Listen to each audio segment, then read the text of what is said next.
Honorable members, prayers.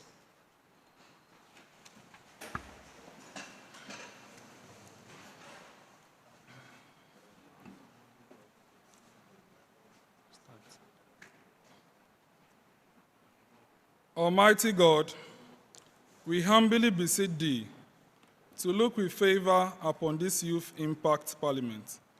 Grant that it may perform its high duty as in Thy sight. Give divine guidance to the Executive Director of Youth Impact Movement. Endow senators and parliamentarians with discernment and vision, integrity and courage, that through the labors of this bicameral legislature, the interests and wishes of members may be well and truly served, and that good purposes for the common human life be realized in our midst. Amen. O God, grant us a vision for this Senate and Parliament, fair as it might be, a fraternity of righteousness, where none shall wrong his neighbor, a fraternity of plenty, where evil and poverty shall be done away with, a fraternity of brotherhood, where all success shall be founded on service, and honor shall be given to the deserving. A fraternity of peace, where the Senate and Parliament shall rest on the will of its members and the love for the common good. Bless the effort of those who struggle to make this vision a living reality. Inspire and strengthen our people, that they may give time, thought, and sacrifice to speed the day of the coming beauty of this bicameral legislature of Youth Impact Parliament, Ghana and Africa. Amen. Honorable members, please, you may resume your seats.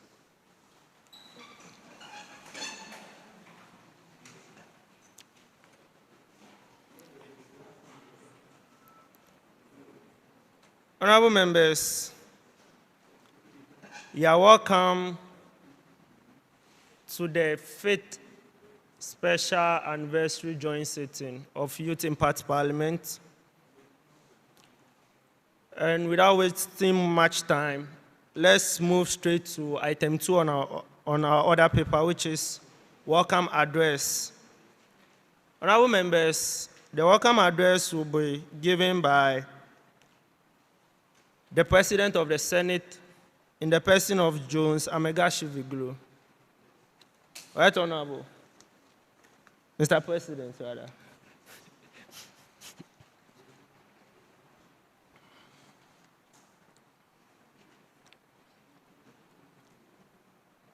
Right, Honorable Speaker, our distinguished guest of honor, the Regional Minister,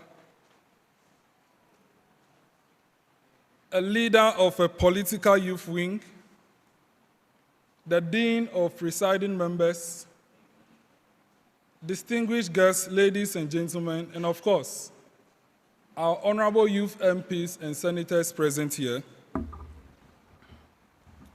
It is my distinct honor and indeed a profound privilege to welcome you all to today's historic gathering of Youth Impact Parliament. Today, we are assembled not merely to mark another sitting, but to celebrate a remarkable journey of growth, service, and enduring commitment to youth leadership. Mr. Speaker, from its humble beginnings, this institution has steadily redefined the frontiers of what young people can achieve when given a platform to engage, to lead, to contribute meaningfully to society. Youth Impact Parliament has evolved into a crucible for developing confidence, redefining eloquence, deepening civic consciousness, and cultivating the values that define purposeful leadership. Honorable members, please allow me to introduce His Excellency Captain George Kofi Mfojo, Ghana's High Commissioner to Togo.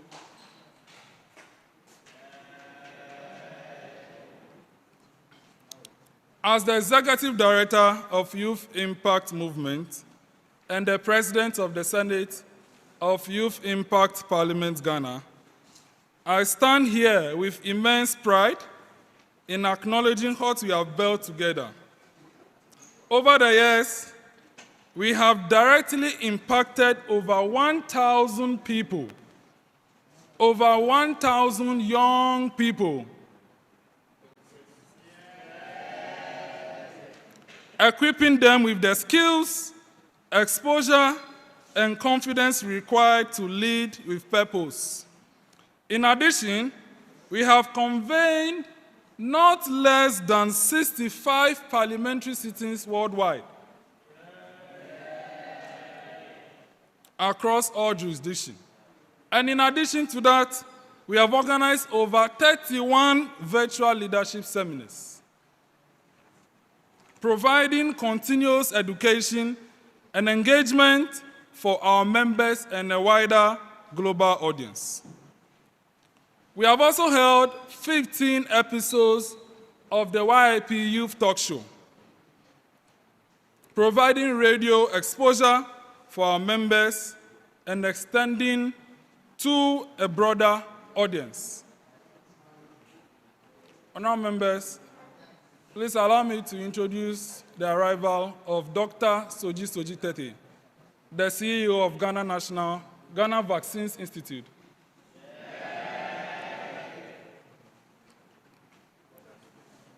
From these ranks, we have nurtured leaders now serving in student governance, local government structures, as well as in the business and charitable institutions, a testament to the enduring value of our mentorship.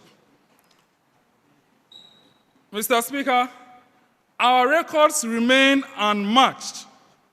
We are widely recognized as Ghana's first bicameral youth legislature, and most importantly, the most vibrant youth parliament in Ghana. Mr. Speaker and our guests, we are present in 6 countries, including Ghana, expanding our reach to the entire global society. Honourable members, allow me to introduce the arrival of Tache Ni Tete Jinjin II.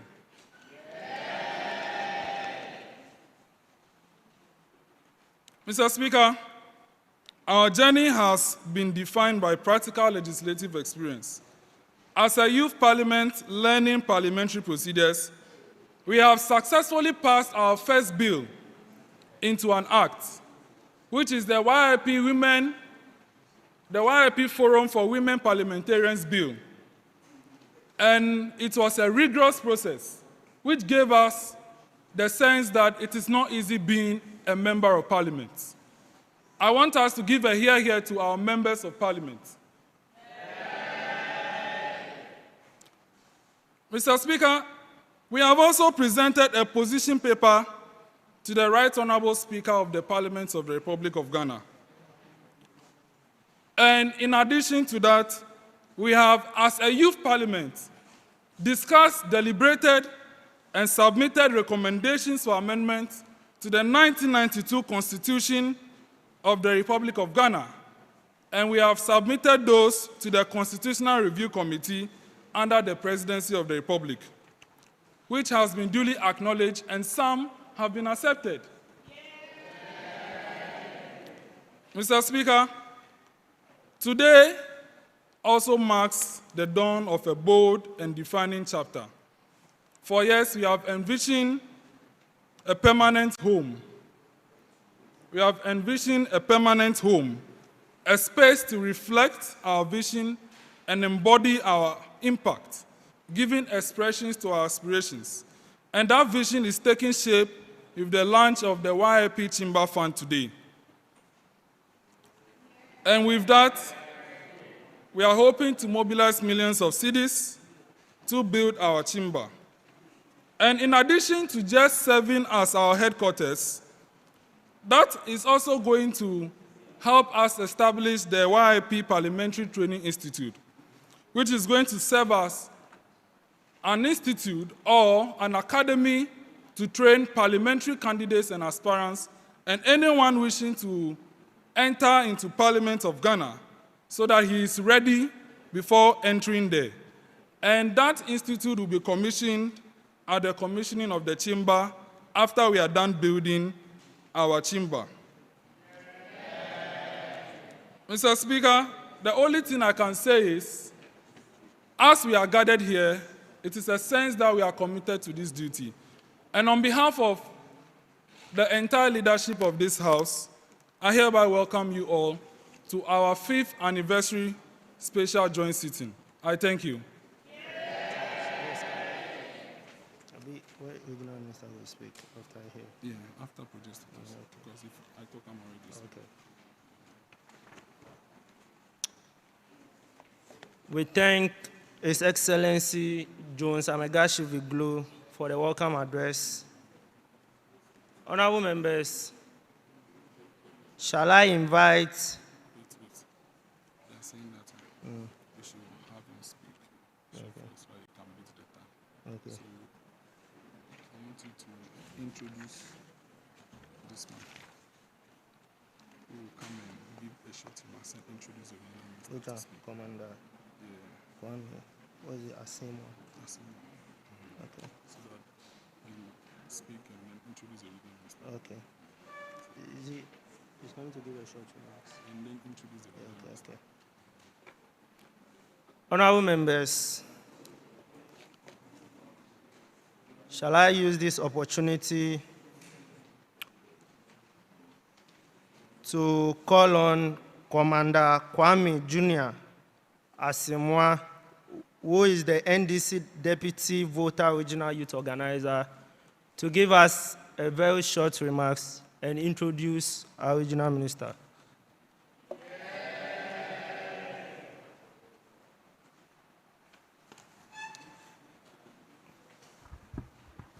I am tempted to be political, but I realize I'm in the chamber, so I have to be careful. Let me stand on the existing protocols to say a good afternoon to you all. It is an honor to stand before you today as we celebrate 5 years of Youth Impact Parliament. Let me begin by congratulating the founders, the executives, and every single member on this impactful journey. What I'm seeing here today is not just an organization. I see it as a movement. A movement that is grounded in purpose, driven by passion, and sustained by the belief that young people are not just leaders of tomorrow, but they are critical actors of today. I saw the theme for your 5-year anniversary, which says that building leaders, building legacy. Leadership is not about titles. It is not about positions. It is about responsibility. It is about influence. It is about the courage to stand when it is easier to sit, to speak when it's safer to be silent, and to act when others hesitate. And when we talk about legacy, it is what remains when the noise fades. So the legacy of the Youth Impact Parliament is when you leave here in the next few years, what do you leave behind for successive members of this House? So the real question we should be asking ourselves, and let me just say that when I walked in as a young leader, in fact, I'm proud and excited to see such an initiative within our region.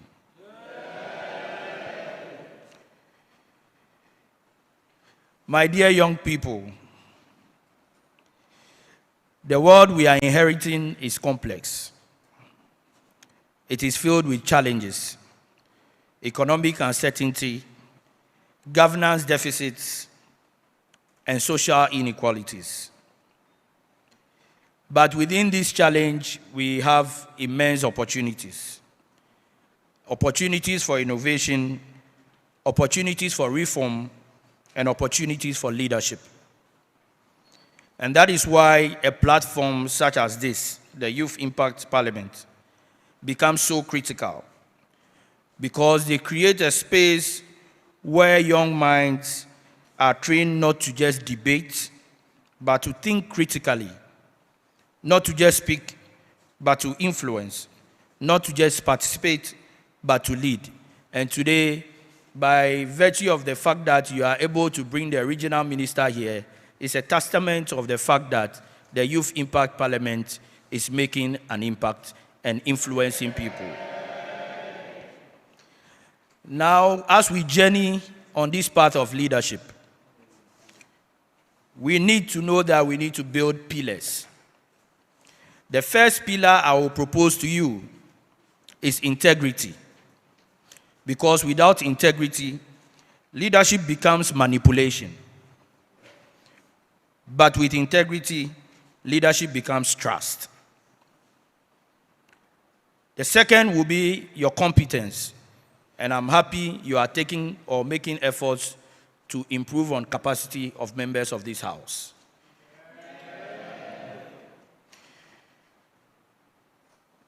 The third one is service. True leadership is service to others. It is about lifting people up, not climbing over them. And finally, the courage to challenge the status quo, the courage to make difficult decisions, and the courage to stand for what is right, even when it is unpopular. Let this parliament not only produce speakers, but nation builders. Not only advocates, but problem solvers. Not only participants, but transformational leaders. And to the young members of this house, you do not need permission to lead. You do not need perfection to begin. You do not need power to make an impact. All you need is conviction, consistency, and commitment. Let us remember that leadership is not measured by how long we hold on to power, but by how deeply we transform lives. May the legacy of Youth Impact Parliament be one of excellence, integrity, and lasting impact. And may each of you rise not just to occupy space, but to define it. Congratulations on your 5th anniversary. The future is watching, and I have no doubt that you'll be ready for what lies ahead. Thank you for your attention. And on this note, I have the singular honor to invite a man who believes in youth and is here with us, our regional minister, Honorable James Gunu. Please, let's welcome him. Thank you very much. The leadership of the Youth Impact Parliament, Your Excellency, Captain George Kofi Infojo, retired, Ghana's High Commissioner to the Republic of Togo, Honorable Presiding, kindly have a seat, please. Honorable Presiding Member for the whole municipal, very soon to be a metropolitan assembly, all distinguished personalities here gathered. I bring you greetings from His Excellency President John Dramani Mahama and the Volta Regional Coordinating Council. We say congratulations on your 5th anniversary celebration. The Youth Impact Parliament has come to stay. And you receive our maximum cooperation as a coordinating council. This Impact Parliament has become one of the biggest incubators for youth leadership, not only for today, but for the future of this region. And I believe that whatever you are here to do, you will make sure you do it with diligence and with dedication.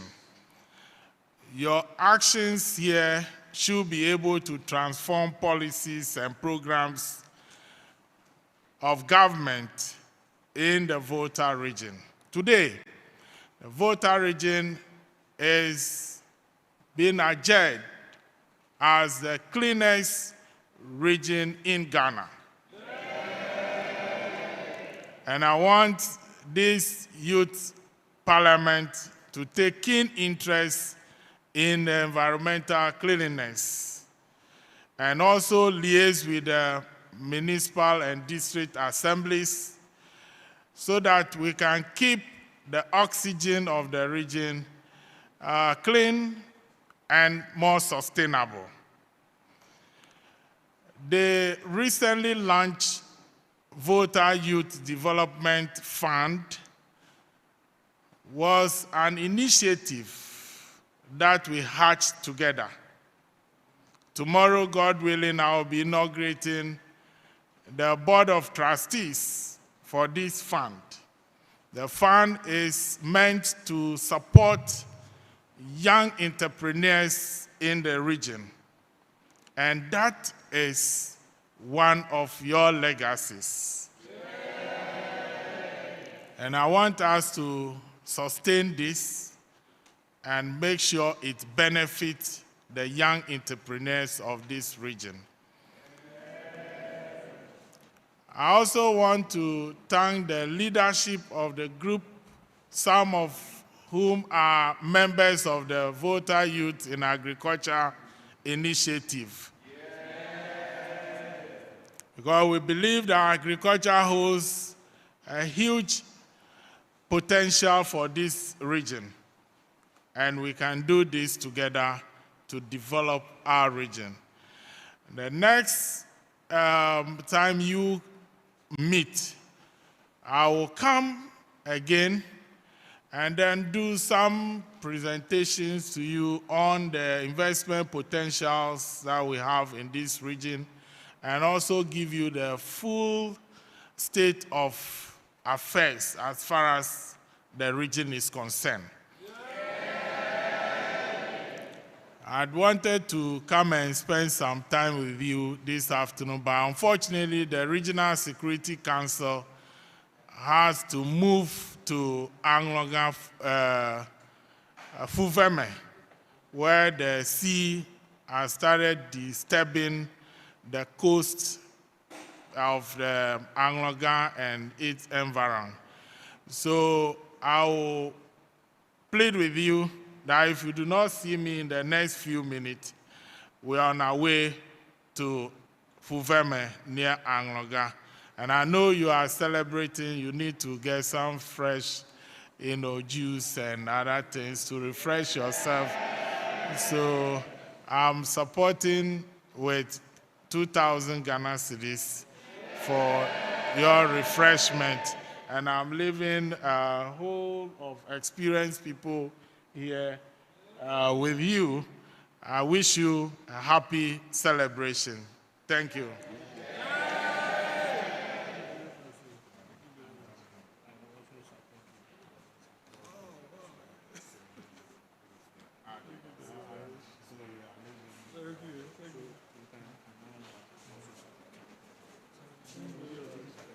Please, let's give another here to the regional minister. And the leader of the youth wing, Comrade Junior Asamoah, is also supporting with 1,000 cedis. Honourable members, I would wish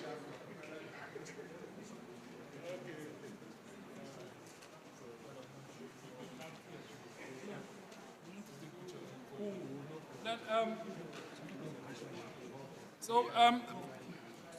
we can take it here. Or we should take it here. The picture. We should go outside. We should suspend it. Go outside. Honorable members, sitting is hereby suspended for 5 minutes so that we can take pictures with the original minister before he takes his leave. Thank you. Please, let's go outside and take pictures with our guests before we continue.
Item 3. Profile, yeah. Come and continue. Come I and should call continue. on, yeah, come and call on here. So I'll come and call on highway. Then Okay. I'll call on, you call on after me, then you go and sit down. Okay. Where is Linda? Linda. Linda, it's time.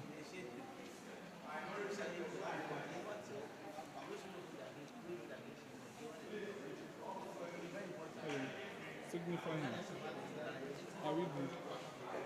Call him for me. Are we good? Should we start? Should we start? Okay.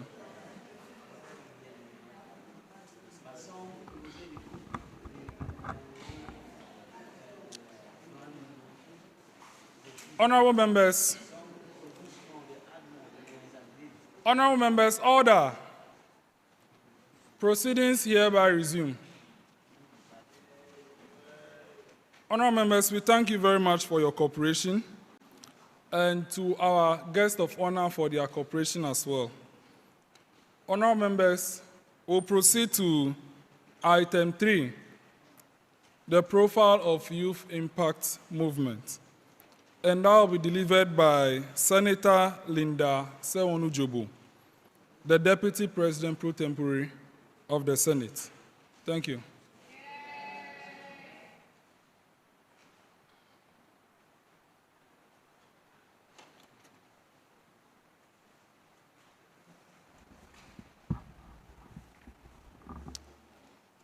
Thank you very much, Presiding Officers. Profile of Youth Impact Movement. Mr. Presiding Officers, the Youth Impact Movement, YIM, stands today as a bold and forward-looking youth-driven institution. Founded on the 22nd of April, 2021, in Ho, Ghana, by Jones Amegashiviglo, Amano Na, and Raymond Elikem Agbo.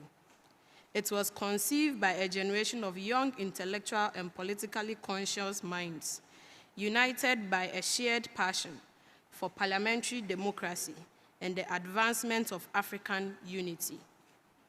YIM emerged as a critical moment in our continent's history, born out of a deep reflection on persistent governance challenges and the urgent need to strengthen unity among African states. At the heart of our vision, At the heart of our vision lies a deliberate commitment to instilling patriotism, integrity, transparency, diligence, selflessness, and a spirit of service among young people. We are driven by a singular purpose: to nurture a new generation of leaders who place national and continental interest above personal ambitions. We envision the evolution of YIM into a distinguished virtual Pan-African Youth Parliament through our flagship initiative, the Youth Impact Parliament, that is YIP. Our mission is to cultivate a strong culture of democratic values, good governance, and a character-driven leadership among African youth, with Ghana as our foundation and the continent of our horizon. Across Africa today, many young people find themselves disillusioned by prevailing governance system, enduring challenges such as corruption, mismanagement of resources, human rights concerns, ethnic division, weak healthcare and education systems, failing infrastructure, energy constraints, and the absence of a cohesive national vision continue to impede progress. While there have been commendable strides in our quarters, the call for transformative, ethical, and visionary leadership remains more urgent than ever. Mr. Presiding Officers, the Youth Impact Movement operates through two strategic pillars. The Youth Impact Parliament, YIP, serves as a premier leadership development platform, equipping young people in Ghana across Africa with critical skills in character formation, parliamentary practice, and good governance. Complementing this is the Youth Impact Foundation, YIF, which functions as our humanitarian and resource mobilization arm, fostering partnership with charitable organizations and philanthropists to advance our mission. Through these structures, YIM is intentionally shaping a new paradigm of leadership in Africa. Our focus spans character and integrity development, public policy engagement, democratic participation, constitutional literacy, education and healthcare advocacy, gender equity, social value orientation, and the promotion of patriotism. We are building leaders who are not only competent, but also principled and purpose-driven. Our mission is clear: to raise a generation of African youth leaders defined by unveiling integrity, disciplined character, and an unyielding commitment to service. We seek to contribute meaningfully to national development, deepen democratic governance, and strengthen the bonds of African unity. Through our programs and intervention, we empower young people to become catalysts for positive transformation and champions of ethical leadership across the continent. Our objectives are anchored in fostering character development, promoting responsible and democratic youth leadership, enhancing public speaking and advocacy skill, creating meaningful linkage with parliamentarians and governance experts, and advancing humanitarian initiatives through strategic collaborations. In confronting today's challenges and preparing for tomorrow, the Youth Impact Movement stands as a force in shaping Africa's governance future. With dedication, collaboration, and a firm commitment to ethical leadership, we believe Africa's youth will rise to define a new era of transformative leadership. Thank you.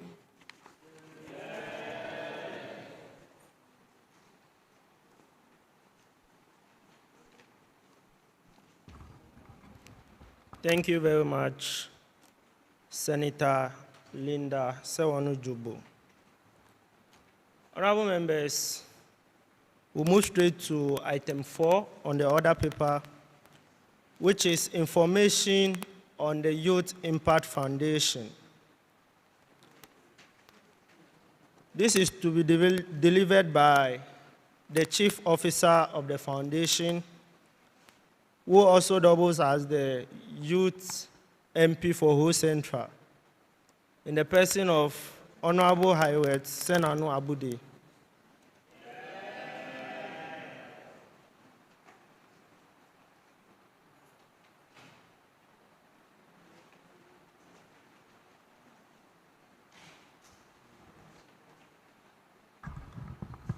Thank you, Mr. Speaker. Information on the Youth Impact Foundation. Mr. Presiding Officers. Is it okay? Mr. Presiding Officers, guests of honor, honorable members, ladies and gentlemen, the Youth Impact Foundation was formally established on 22nd April 2022 as the humanitarian arm of the Youth Impact Movement. It was born not merely as an institution, but as a heartfelt response to the silent struggles within our communities, a commitment to stand with the vulnerable, to uplift the forgotten, and to restore hope where it is most needed. At its core, Youth Impact Foundation exists to serve humanity. Our mission goes beyond charity. It is rooted in compassion, dignity, and empowerment. We seek not only to provide relief, but to create pathways, pathways that enable individuals to rise above limitations and reclaim their future. We believe that true impact is not measured by what we give, but by the lives we transform. One person, one family, one community at a time. Since its establishment, the Foundation has worked hand in hand with like-minded partners, including Osborne Cares Foundation, Vera and Friends, Seth and Friends, and Cyril and Friends.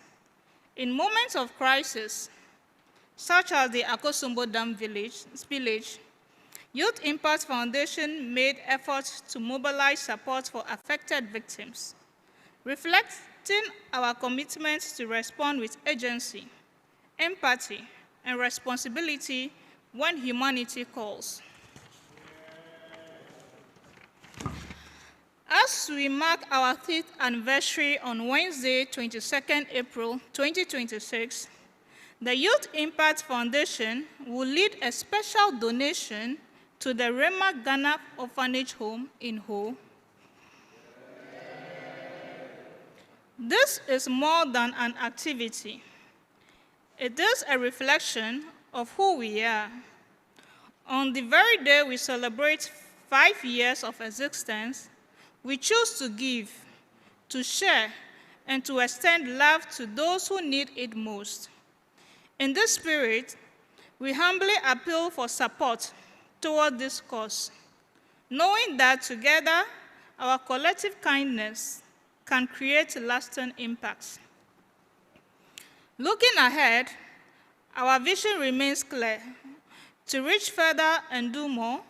One of our ongoing initiatives is a donation drive to provide books and pens to selected junior high schools in the Volta region.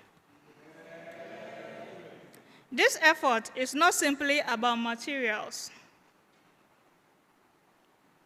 It is about possibility. It is about placing tools of hope into the hands of our young learners and reminding them that their dreams are valid and within reach. We therefore call on all meaning individuals, corporate bodies, and development partners to join us in this journey of compassion and impact. Support can be extended via MTN Momo Pay ID 781672. Let me take that again. Our MTN Momo Pay ID 781672, or through MTN Momo number 059-896-1417. I beg to take that again. Our MTN Momo number is 059-896-1417. Under Youth Impact Movement, no contribution is too small, for every act given carries the power to change a life. In conclusion, to our cherished guests, partners, alumni, and friends, we say this: join us, stand with us, walk this journey with us.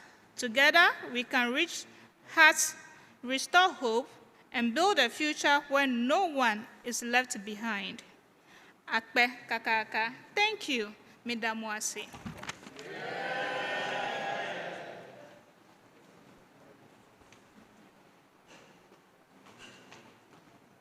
Let's give another one for our foundation.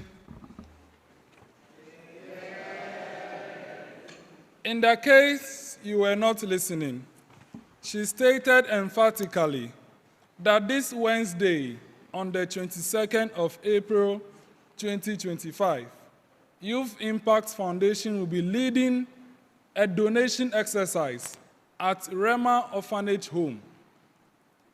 So we are calling on you to join us, because this exercise is going to be our celebration. It's going to be part of our celebration. So on that day, please ensure that you join us to also touch the lives of others. Thank you very much.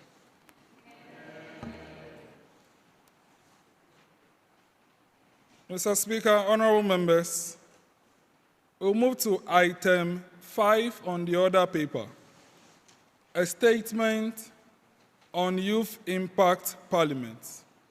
This statement is a short history on what the Parliament has done in these 5 years.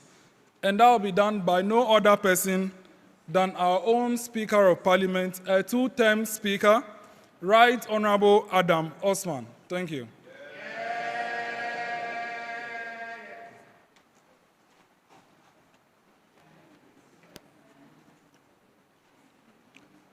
Mr. President, distinguished guests of honor, invited guests, honorable members, ladies and gentlemen. The Youth Impact Parliament is a youth-led platform committed to promoting leadership development, democratic participation, and public speaking excellence among young people. It continues to provide a structured avenue for engaging youth in governance and policy discourse, with the aim of contributing meaningfully to the national development.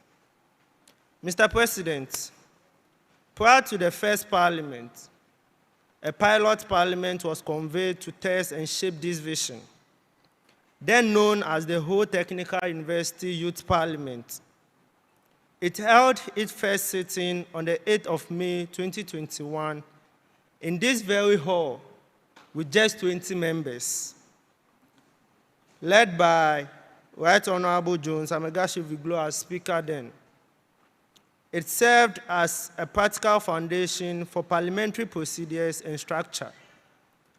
After 2 additional sittings, it was dissolved, leading to the adoption of the name Youth Impact Parliament and the establishment of a more structured body.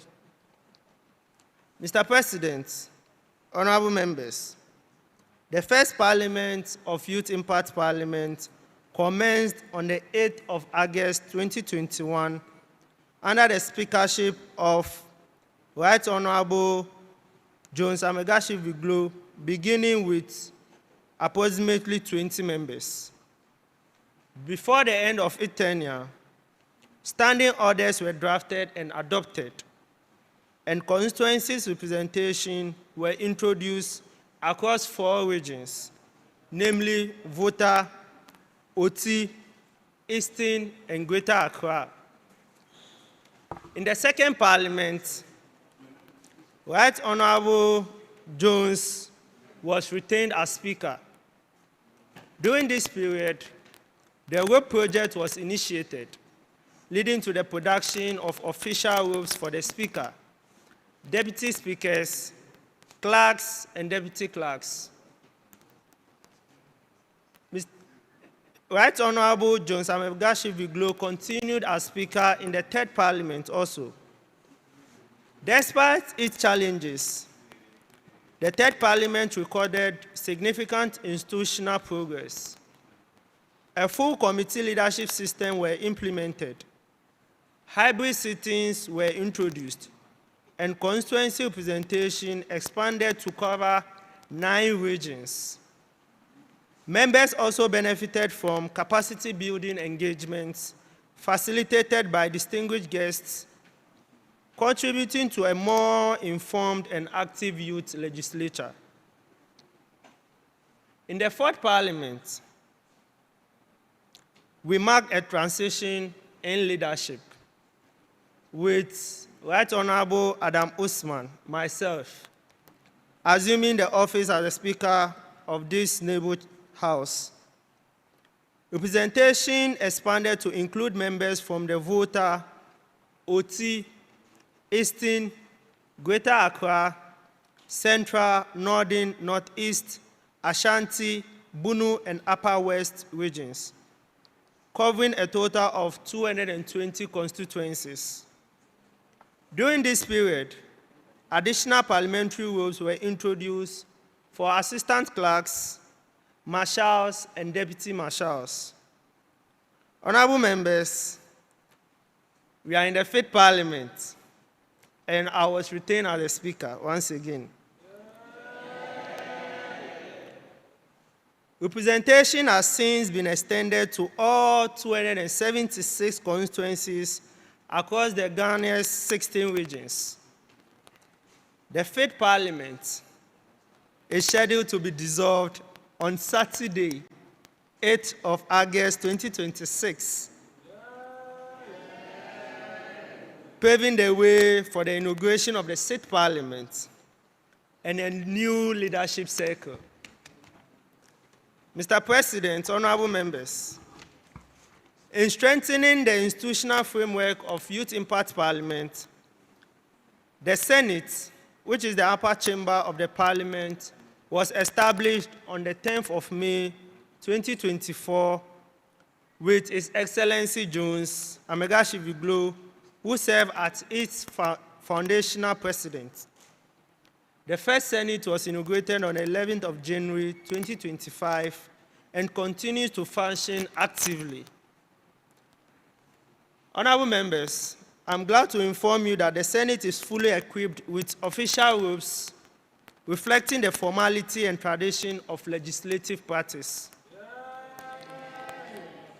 This marks the first instance of an upper chamber within a youth parliament in Ghana. Honorable members, to date, the Senate and Parliament has convened in no fewer than 4 joint sittings to conduct legislative business. Mr. President, honorable members, in furtherance of the youth development at the grassroots level, the Youth Impact Parliament Campus Club for junior high schools and senior high schools was launched during our 3rd anniversary. This initiative is designed to nurture civic consciousness and leadership among students at the basic and second cycle levels, serving as a preparatory platform for future youth MPs and senators. Honorable members, on the 21st of April 2026, which is this upcoming Tuesday, the Ola Girls SHS YIP Campus Club will be launched with activities including orientation, swearing of student leaders, and a mock parliamentary session. Honorable members, I will entreat all of you to make yourself available so that we make this launch a success. Mr. President, Youth Impact Parliament's influence extends beyond Ghana, marking its international presence. The Ugandan chapter was launched on the 11th of November 2022, initially led by Speaker Leodinus Asimwe of the Kagoshi constituency, and it was later succeeded by Speaker Dennis Animukama of Mbambra City constituency. Honorable members, the Indian chapter followed on the 13th of November 2023, led by Speaker Bandaru Shaka from Andhra Pradesh. The Namibian chapter was also launched on the 22nd of March 2024 under Speaker Lucas Ingashipola. The Kenya chapter was also established on 24th of February 2025 with Speaker Alex Indasaba, who later handed over to Speaker Titus Menia Gituku. The South African chapter was also launched on the 1st of February 2026, which is this year, and is under Speaker Siabonya Nzima. Honorable members, YIP currently operates in 5 countries in addition to Ghana, reflecting its expanding global footprint. Mr. President, honorable members, the Conference of YIP Speakers and Presiding Officers was established as a strategic coordination platform for leadership across all YIP chapters. It brings together speakers of parliament and presidents of the Senate from Ghana, Uganda, India, Namibia, Kenya, and South Africa, facilitating dialogue on best practices, harmonization of legislative standards, and collective strategies for advancing youth participation in governance across Africa and Asia. Honorable members, YIP engagement with national institutions has been demonstrated through official visits to the Parliament of Ghana. On the 29th of November 2023, members engaged with the 8th Parliament of Ghana, participated in an orientation session, and observed parliamentary proceedings. A second visit on the 20th of March 2025 to the 9th Parliament of Ghana further strengthened our engagement. A third visit on the 17th of March this year, also to the 9th Parliament, provided a similar exposure. This engagement culminated in the formal recognition of YIP on the parliamentary floor as the Ghanaian first bicameral youth legislature. Mr. President, members of parliament, on 16th March 2023, the Youth Impact Parliament won the debate competition organized by the Parliament of Ghana to commemorate the 30 years of uninterrupted parliamentary democracy. Honorable members, as you can see on the clerk's table, we have our winning prize. In terms of financing, the Youth Impact Parliament sustains its operations financially through dues from members, donation from patrons, guests, and supporters, as well as the prize money. Efforts are ongoing to secure grants and additional financial support to strengthen our initiative. Mr. President, membership in Youth Impact Parliament is voluntary and based on a conscious commitment to leadership development and self-improvement. Members are expected to attend sittings regularly, actively participate in proceedings, and meet their obligations. While the institution does not provide material allowances, it offers opportunities for knowledge acquisition, leadership training, and personal development. In conclusion, Mr. President, the distinguished guests of honor, invited guests, honorable members, ladies and gentlemen, the Youth Impact Parliament continues to serve as a structured platform for nurturing youth leadership and promoting democratic values. Its growth and activities reflect a sustained commitment to developing the next generation of leaders. I thank you very much.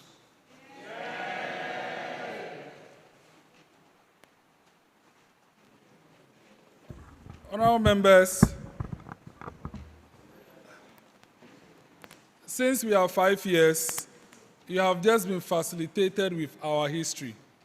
And let it be known that in this entire 5 years, it was not only Mr. Speaker and I, it was the entire Parliament, the majority caucus, the minority caucus, our beautiful clerks,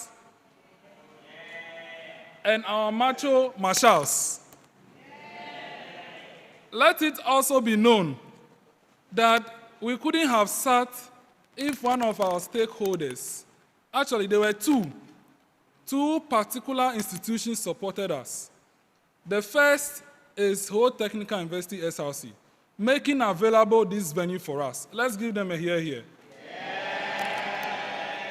And please allow me to also express gratitude to the second stakeholder who always made venue available for us. And that was the whole municipal assembly under the leadership of Honorable Bosom.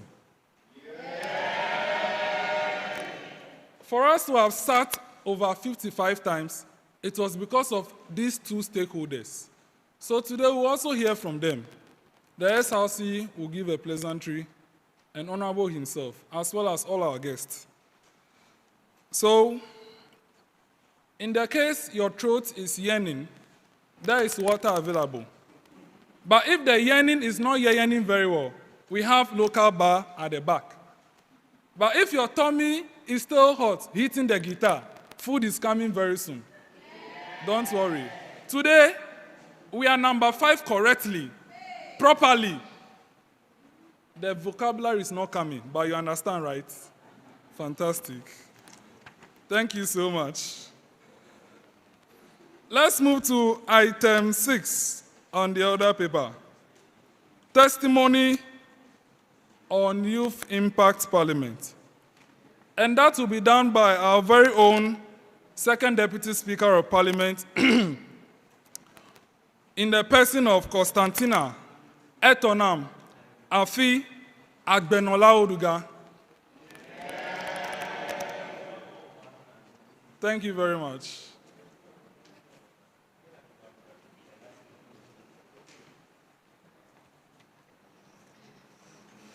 Mr. Presiding Officers, distinguished guests, honorable members and colleagues.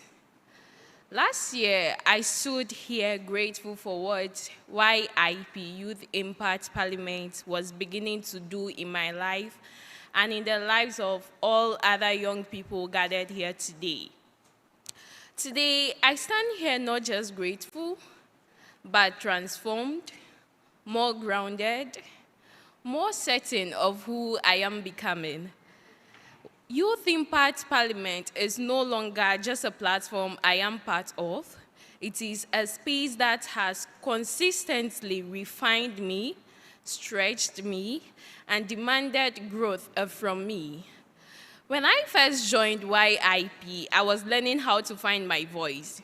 Now I am learning how to use it with intention, not just to speak, but to influence, to contribute meaningfully, and to stand firm in what I believe in. And what makes this journey even more meaningful is that it is not mine alone. Across this parliament, I have witnessed growth. Individuals who once hesitated now lead debates, move motions, and take responsibility with confidence. Youth Impact Parliament is not just shaping individuals, it is building a ready generation.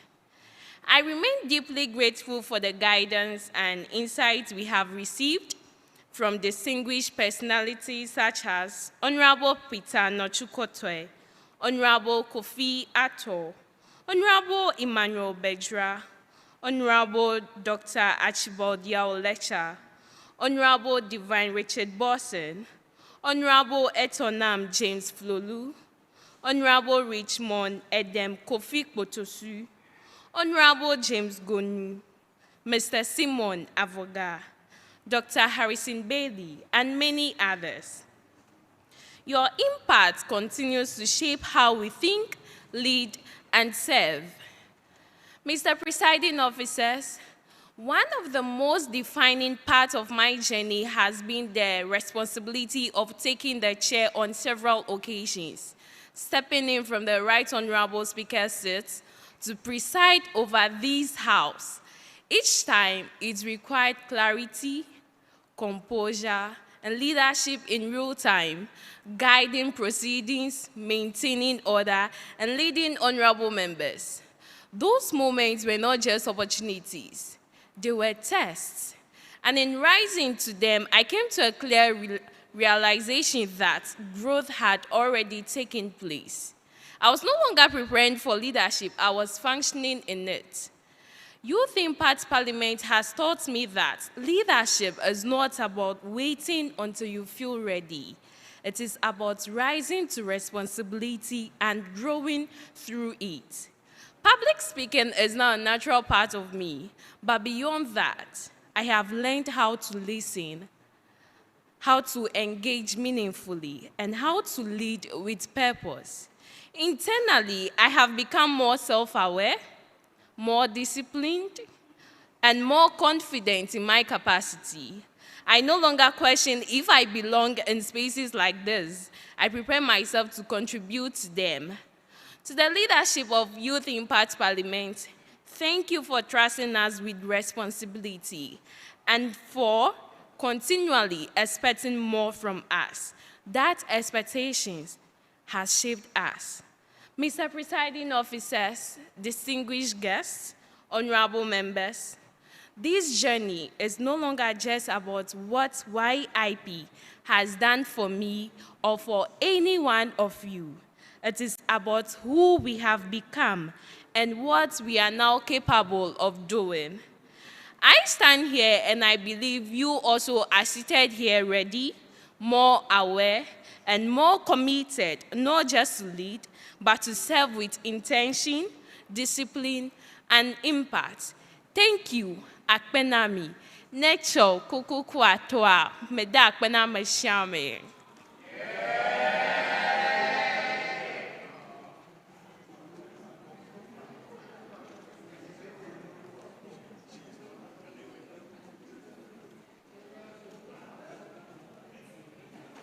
Honorable members, I was tempted to continue in Ewe, but it looks like my lines are not lining. So it's better I continue in a language I know. Honorable members, item 7 on our order paper, which is the project status. Honorable members, being 5 years is not an easy journey. So it will be fair that we present a project status addressed to the House. Honorable members, it will be delivered by the President of the Senate, Honorable Jones Amegashiviglu. His Excellency, please, you have the floor.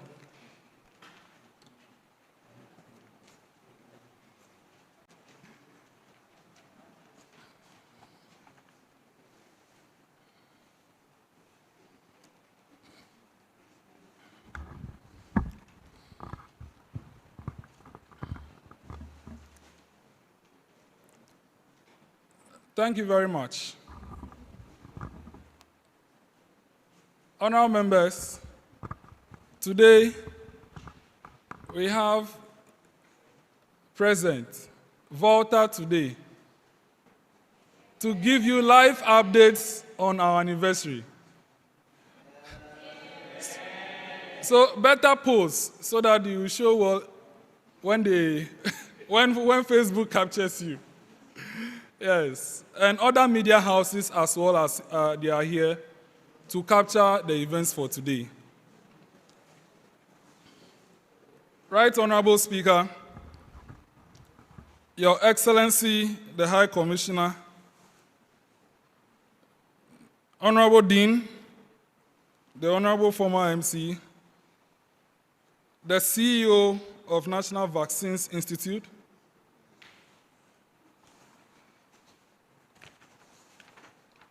I will call this name. This name I have to call it. Tache Ni Tete Jinjin II. And then Mr. Paul John Semavo. Sister parliaments here, including Youth Model Parliament and then the Youth Government System. Honorable members, this presentation reflects the progress we have made, the initiatives underway, and the vision that continues to guide Youth Impact Movement, Youth Impact Parliament, and Youth Impact Foundation as we work to deepen our impact and expand the reach. Through dedication, innovation, and collective efforts, our members, stakeholders, have made steady and meaningful strides in building capacity and laying a firm foundation for a sustainable growth. Mr. Speaker, since our establishment, we have consistently worked towards acquiring essential resources to facilitate the smooth execution of our programs, parliamentary proceedings, and activities that we hold. Some of the properties that we have secured over the years include a tripod stand and lapel mics that we use to record our sittings, a mini speaker as we are using right now, our 3 backdrops faced and fixed at my back, 2 maces as you can see in front, and 3 gavels. Mr. Speaker, the ropes still remain our pride. We remain the only youth parliament with full set of ropes. Did I say more? You can see all the colors here, the red and the black. So all the black ropes are for the parliament, 17 in total, and all the red ropes are for the Senate, 11 in total. We have about 8 sashes to distinguish between the leaders of both houses. Each of these accusations have played crucial roles in enhancing our identity, ensuring professionalism, and to best mimic the parliament that we are learning to soon join over there. Mr. Speaker, presently our key priorities remain, which is the strengthening of our photography and videography department. And this is basically to ensure quality of our records. And you already know, we record all proceedings. Every proceeding ever held by Youth Impact Parliament since 2021 have been fully uploaded on our YouTube and Facebook page. And due to that, we want to improve that quality that we put over there. So we are seeking to procure the following essential assets: a professional-grade camera for photography, a dedicated videography camera to support our live streaming, which reminds me, we are streaming live. Go and support and share the link. Share the link, oh, share the link. A laptop to coordinate the live streams and documentation, and a high-quality smartphone to capture reels just like Volta today is doing, and also manage our social media handles. In order to acquire this, we are actively pursuing funding opportunities and sponsorships to facilitate the acquisition of these critical resources. At the same time, Right Honorable Speaker, we are actively mobilizing resources and partners to support the growth and sustainability of our international chapters. As Mr. Speaker stated, we have a chapter in Uganda, a chapter in Namibia, a chapter in Kenya, a chapter in India, a chapter in South Africa. So we want to mobilize some resources to support them as well. Mr. Speaker, beyond these immediate priorities, our focus is firmly set on a transformational long-term vision, which is the establishment of a permanent home for Youth Impact Parliament. And that is the development of the YIP chamber and office complex. You don't want us to build it? Let me repeat again. We want to build the YIP chamber and office complex in the long term. Yes. And we are gathered here today to basically launch the YIP Chamber Fund. To launch the YIP Chamber Fund. Honorable members, please permit me to introduce and call to the high table Honorable Emmanuel Bejar, the MP for Ho West, Chairman of the Energy Committee of Parliament, and Chairman of the Board of Trustees of Get Fund.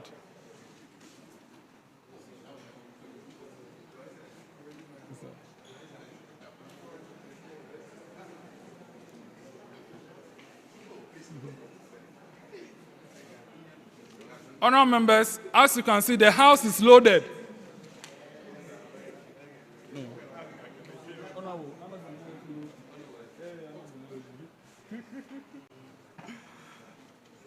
Honourable members, another here. The House is loaded. Since the throats of honourable members are also gingering, let me just give you information ahead. All members will be given opportunity to introduce themselves. So when we get there, please just be quick about it. Thank you very much. So we are gathered here today to officially launch the YIP Chamber Fund, a strategic initiative aimed at mobilizing financial resources to bring this vision into a reality. This fund marks the beginning of a structured and deliberate journey towards building a facility that reflects the stature, impact, and aspirations of this movement. Honourable members, the structure we have in mind is a story, a chamber, that is just a story building, which will house at least 200 participants or 200 MPs, and it will have a gallery of about just 100 participants. So at the end, it will be 300-seater chamber. Honourable members, beyond its parliamentary function, the chamber is also going to serve as another strategic venue in the Volta region. Because we don't have any venue like this that can accommodate stakeholder consultations, board meetings, where there are mics with the participants. Because this type of venue, as you know, would be able to accommodate all this. So the facility is going to benefit the society as well. It's not only for Youth Impact Parliament. This multinational, multifunctional use is going to position the facility as a center for governance dialogue. And from this venue being available for stakeholders, we would also be able to use the generation or the money generated to maintain it. And as I've already stated, when it is done, we will be starting an institute with it. That institute is going to be the YIP Parliamentary Training Institute. The YIP Parliamentary Training Institute. This institute is designed to provide a structured and practical training for parliamentary aspirants and individuals seeking to enter Parliament. And for you to also know, this particular chamber fund we are talking about is positioned to cover all the expenses with respect to land, documentation, foundation, roofing, and furnishing as well. This fund as well will support the fencing of the property, road development, and then all the requirements that will come for us to commission this property. Accordingly, we remain open to continuous resource mobilization through donations, grants, and strategic partnership to ensure the successful and sustainable completion of the project. Mr. Speaker, as we leverage on these initiatives, we extend a sincere invitation to all individuals, organizations, and development partners to support this vision. And on that note, may I accordingly welcome my brother, Calvin Gavivina Okujeto. In conclusion, Youth Impact Parliament is on a transformational path that seeks not to only train our members, but to also build structures, inculcate values, and build leaders with integrity to lead the future. Because the future is now, and the youth are in charge. On that note, I thank you very much for your attention.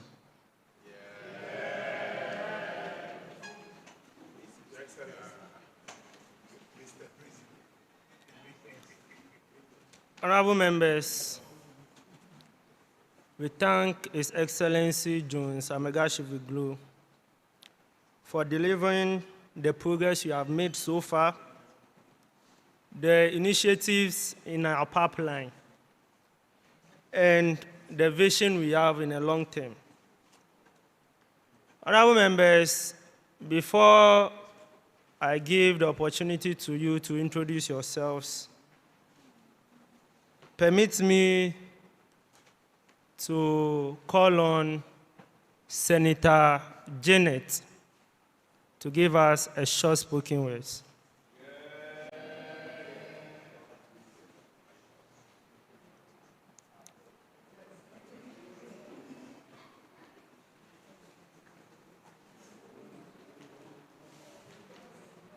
Thank you, Mr. Speaker. In a world where many speak, but few are heard, there is a place where voices become power. Youth Impact Parliament, not just a group, but a movement. Here, ideas are ignited, voices are strengthened, and leadership is not just a title, but a responsibility. For 5 years, we have reasoned, we have learned, we have debated. 5 years of rewriting narrative and redefining what it means to be young and powerful. From trembling voices to transforming spaces, we have grown, not just into speakers, but into leaders. We are the future lawmakers trained today.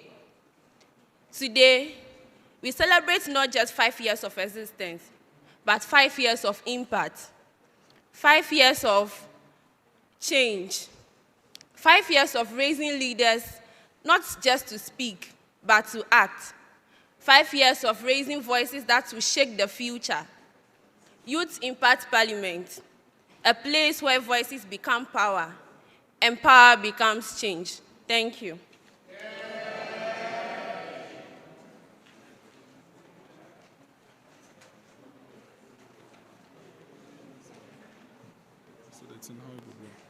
We will do the introduction. Then after the introduction, the pleasant will then into the talk. Okay. Honorable members, it's time for our introductions. As we do it, we always start from the minority backbench. Honorable members, when it gets to your turn, you mention your name, your constituency, the committee in which you serve, and if you have any position, you are holding any position in the committee, you state it for the record. Please, we are recording and we are streaming, so please be audible. So let's start. Honorable. Thank you, Right Honorable Speaker. Makafiati is my name, Youth MP for a Sojaman constituency and the Chairperson for Environmental Protection Committee. Thank you.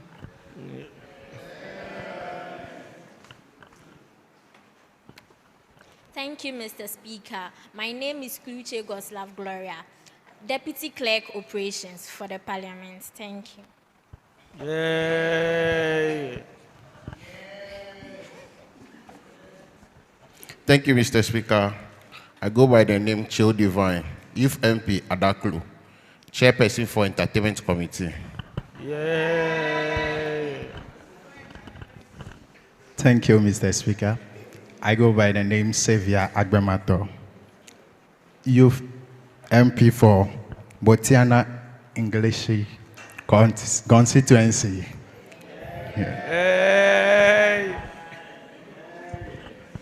Thank you, Mr. Speaker. My name is Godfrey Wugo, Youth MP for Tama West and Vice Chairperson for Committee on Chieftaincy and Religion. Thank you. Yay. Thank you, Mr. Speaker. My name is Janet Agbalenyo, Senator for Savannah North Senatorial Constituency and the Chairperson for the Organizing Committee of the Senate. Thank you. Yay. Thank you, Mr. Speaker. I'm Miss Louise Dedica, a farmer and an entrepreneur, MP for Ntiwa East. Thank you. Thank you, presiding officers. I am Constantina Etonam Afi Agbenolawo Duga. I am the second deputy speaker of the lower chamber of the Youth Impact Parliament, Youth MP for Okere constituency, and the chairperson of the Privileges Committee. Thank you. Yay. Thank you, presiding officers. My name is Linda Sawonu Jubo, Senator for the Eastern South constituency and also the Deputy President pro tempore of the House. Yay.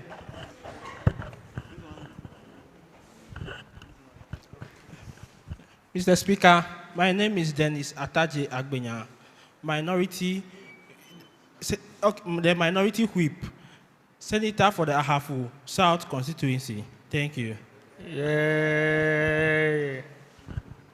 Tete Deborah, MP for Abuakwa South, second deputy minority whip.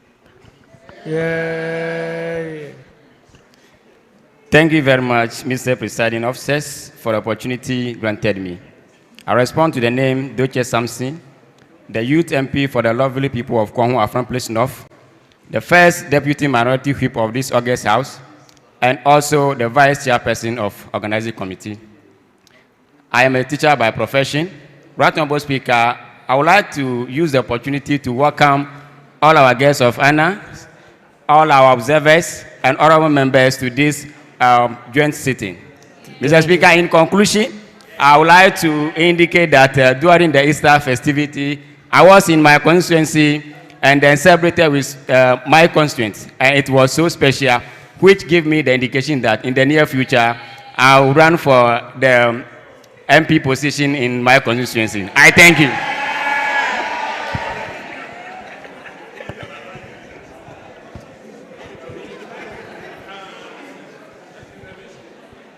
Thank you very much, Mr. Speaker, for the opportunity.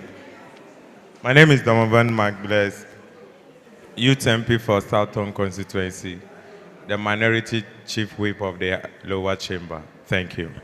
Yay.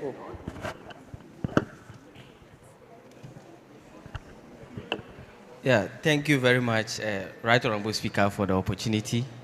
My name is Robert Fiaonu, the Youth MP for Kratchi's constituency, and also a Vice Chair for the Intelligence Committee. Yeah, Mr. Speaker, it's an honor to be here, and together with my constituents, I want to say a big congratulations to Youth Impact Parliament for 5 years. And Mr. Speaker, another one before I conclude is, you know, the room is looking very nice and beautiful, but I want to thank Honorable LC for a wonderful work done. The people who come together to organize the place. Thank you very much, Right Honorable Speaker. Thank you very much, presiding officers, our invited guests, for the opportunity. My name is Wanda Nicodemus Jamashi, the Youth MP for the good people of Anglo constituency, minority leader of the Youth Impact Parliament, and the chair of the Intelligence Committee. Thank you. Honorable members, let's move to the majority backbench. Marshal, Please start from Honorable Atipo.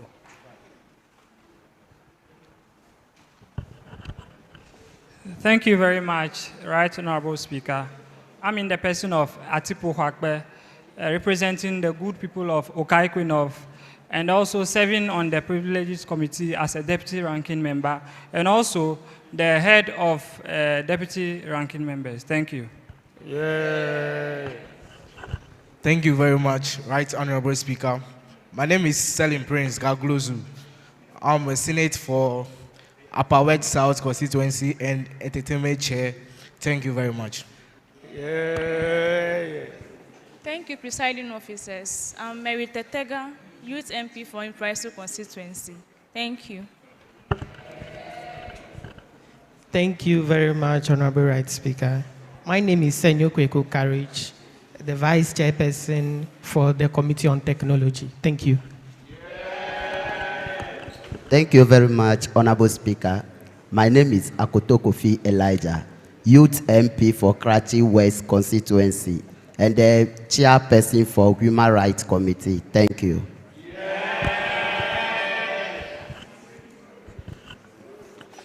Yeah, thank you, Mr. Speaker. My name is Amakwerik, Deputy Marshal Pro Tempore. Yeah. Thank you, presiding officers. I'm in the person of Elsie Akofa Convene, the cluster head chairperson, the chairperson of the organizing committee, and a member of the business committee. Thank you.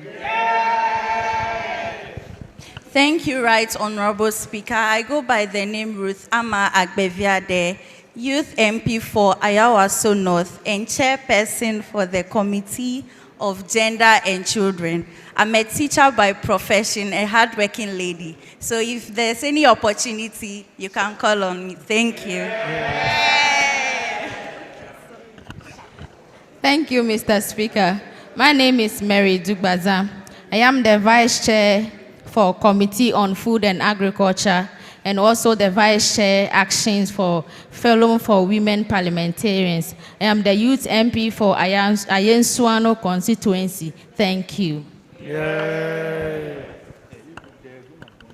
Thank you, Mr. Speaker, for the opportunity.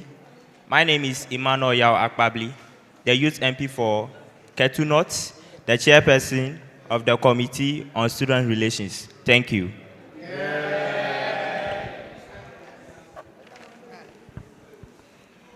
Thank you, Right Honorable Speaker. Harriet Senanu Abude is my name. I'm the Youth MP for Ho Central, Chairperson for Special Budget Committee, and Chief Officer of the Youth Impact Foundation. Please let the contributions be coming. Thank you, Mr. Speaker. My name is Moses Esemenu, Senator for Bono South and also Majority Whip. Yeah. Thank you very much, Honorable Speaker. My name is Adonu Charles, Honorable Adonu Charles, the Youth MP for West constituency, and also the Chairperson for the External Affairs Committee. Mr. Speaker, I want to use this opportunity to specially welcome my godfather, who is serving as the National MP, Honorable Emmanuel Kwesi Bedra. You are welcome, and all the guests, you are all welcome. Thank you very much, Mr. Speaker. Thank you very much, Mr. Speaker and the guest house. I respond to Richard Kojo Amenya, Senator for Volta West and the Chairperson for Publicity Committee at the senatorial level. Thank you.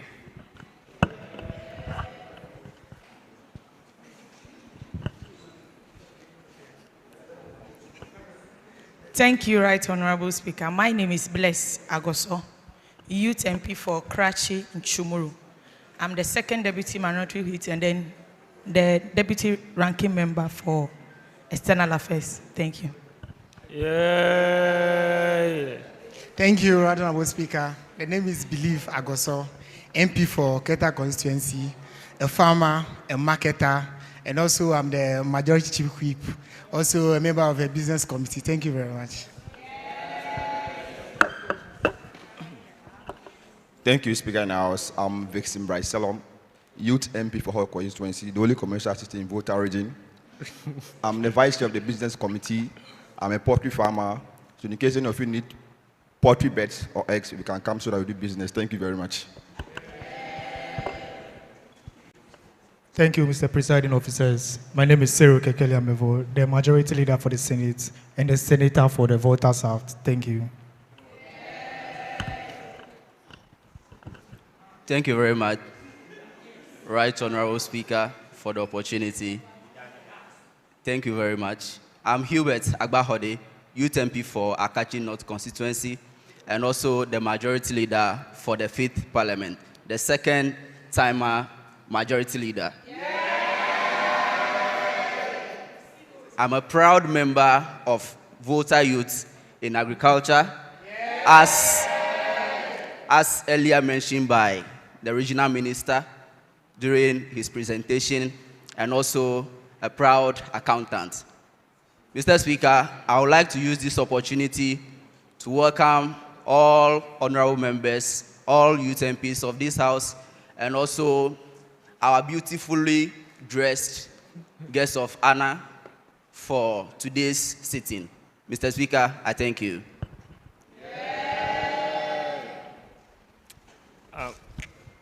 Marshal, please let the clerks also introduce themselves for the records. Thank you, Right Honorable Speaker. I am Wilhelmina Irabna Oheniwa Okutu and the Clerk to Parliament. Thank you. My name is Matilda Akosa-Dosia, the Deputy Clerk Publicity. Thank you. Honorable, please, you were not audible at all. We didn't hear anything. My name is Matilda Akosa-Dosia, the Deputy Clerk for Publicity. Thank you. Thank you, Presiding Officers. I'm called Imelda Seyosefwa. I'm the Clerk to the Senate. Thank you, Right Honorable Speaker. I'm in the person of Elizabeth Kluche, Deputy Clerk of the Senate. I'm Osei Prince Yeboah, the Marshal of the Senate.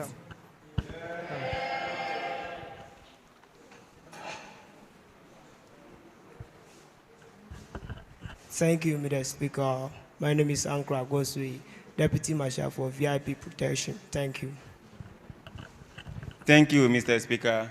My name is Daniel Kofi Gaku, Marshal of Parliament. Thank you.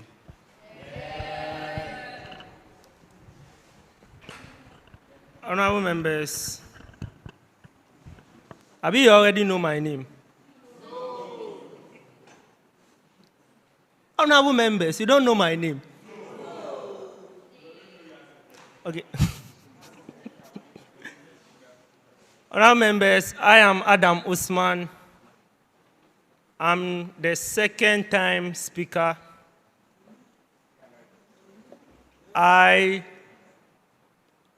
You know my journey, right? You know my journey. I started as the youth MP for Ikropong constituency. Then I moved to Ashaiman. Yes, youth MP for Ashaiman. Then I became the speaker for the 4th Parliament, and I was retained as the Speaker of the 5th Parliament. Honorable members, it's not an easy task. And I'm glad to inform the House that I will not be retaining my seat in the 6th Parliament. So you can start doing your groundwork for the next speaker. Honorable members, let me call on His Excellency Jones, because I can't introduce him. I don't know his name. I just know his nickname. So let me call on him to come and introduce himself properly. Honorable Jones.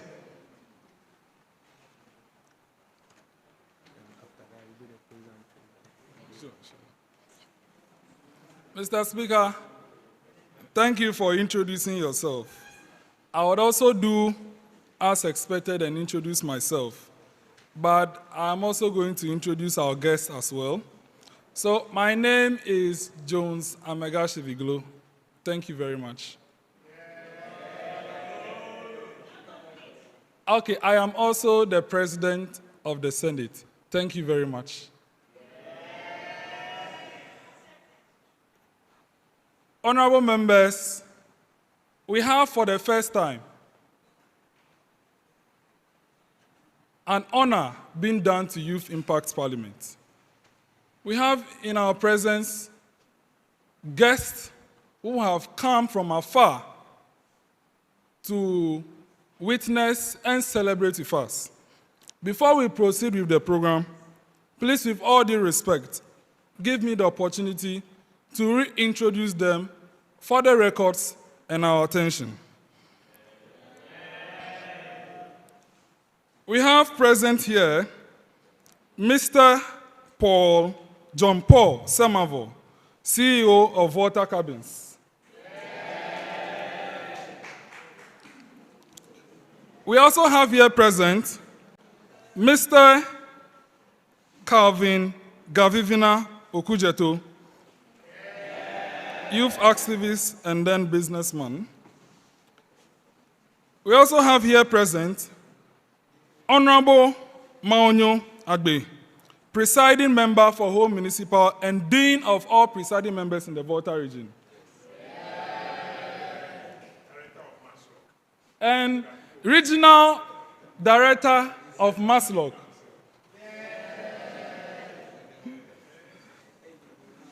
We also have here present Tache Ni Tete Jinjin II, the warlord of Atupai and Kwabenya.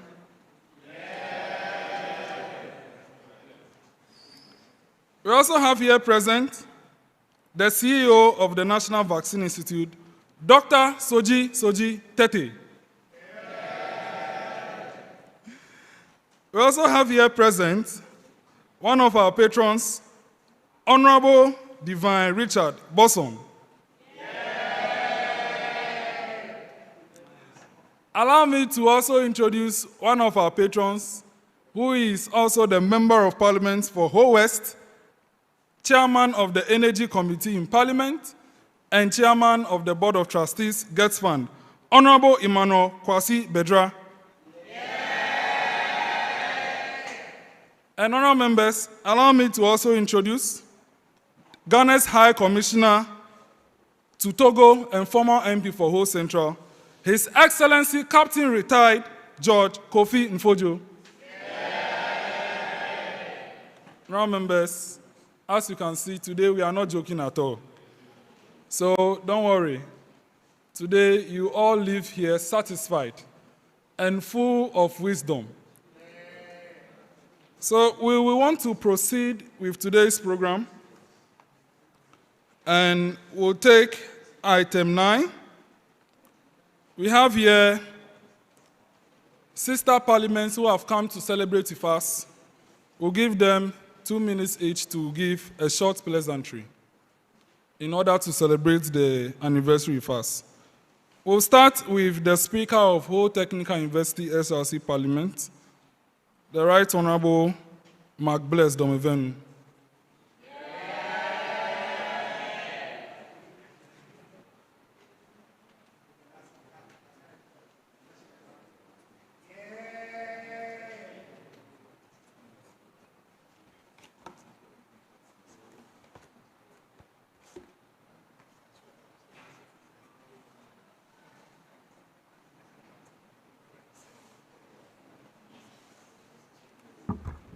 Thank you for the opportunity. So this is a fraternal greetings from H2SRC 7th Parliament on the occasion of the 5th anniversary of Youth Impact Parliament. The presiding officers,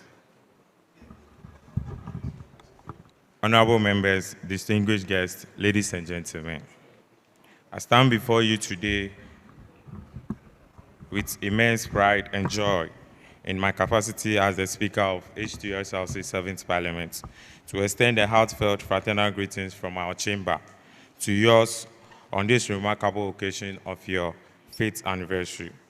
5 years of consistent impact is no small feat. Youth Impact Parliament has shown what is possible when young people commit themselves to dialogue, advocacy, and responsible leadership. Your debates have shaped minds, Your resolutions have sparked actions, and your legacy is already inspiring other youth parliaments across the nation. As a sister parliament, H2SLC celebrates this milestone with you. We are born by the same gavel, the same passion for service, and the same duty to represent the voices of the youth. Your success is our shared success, because every strive takes strength, the capability of youth leadership everywhere. We commend your leadership, your members, past and present, and all who have labored to keep the vision alive for 5 years. May the next 5 be even greater in influence, in unity, and in impact. On behalf of the entire H2SRC and its parliament, I say congratulations. We stand with you in brotherhood today and always. Thank you.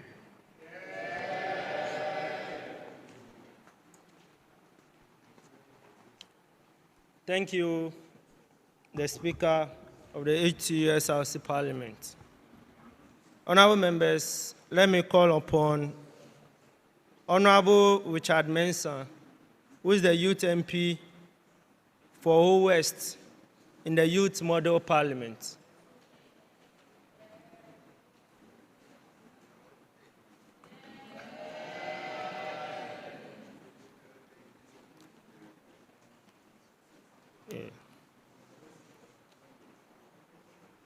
Honorable, you have 2 minutes.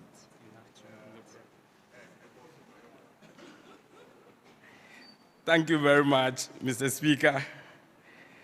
With time, I want to stand on the existing protocols. And so all protocols duly observed. Distinguished guests, ladies and gentlemen, my name is Honorable Richard Sarah Mensah, the Youth MP for Ho West in the Youth Model Parliament. And I'm here on behalf of my Speaker, Right Honorable Adams Suhini. He's supposed to be here, but due to some emergencies, he's not here. Mr. Speaker, it is an honor to speak at this special event celebrating the 5th anniversary of the Youth Impact Parliament. Mr. Speaker, reaching 5 years is a great achievement. Over this time, the Youth Impact Parliament has done more than just exist. It has actively engaged young people in meaningful discussions about national issues. It has created a space where young people can debate ideas, understand governance, and build a strong sense of responsibility as citizens. This shows that the ability to think critically and lead is not about age, but about preparation and commitment. Mr. Speaker, Ghana is facing important challenges such as unequal access to education, youth unemployment, infrastructure issues, and healthcare delivery. These problems need more than just talking. They need capable and prepared leaders. And so, Mr. Speaker, platforms like the Youth Impact Parliament and the Youth Model Parliament that I represent help to train young people so that when they are called to serve, they are ready and experienced. Today, Mr. Speaker, I'm not just here to congratulate the YIP, but to recognize our shared purpose. Both the Youth Model Parliament and the Youth Impact Parliament are working towards the same goal, to strengthen participation and ensure that democracy continues to grow and improve. Let this anniversary be a time to strengthen our partnership. Let us work together more closely in research, policy discussion, and community development. May the next 5 years of Youth Impact Parliament be known not only for meetings, but for real impact on national conversations. Congratulations to the Youth Impact Parliament on 5 years of meaningful work. I, and on behalf of my Speaker and the entire Youth Model Parliament, wish you even greater success in the years ahead. On this, I say to the YIP, hip, hip, hip, hooray. On this, Mr. Speaker, I thank you.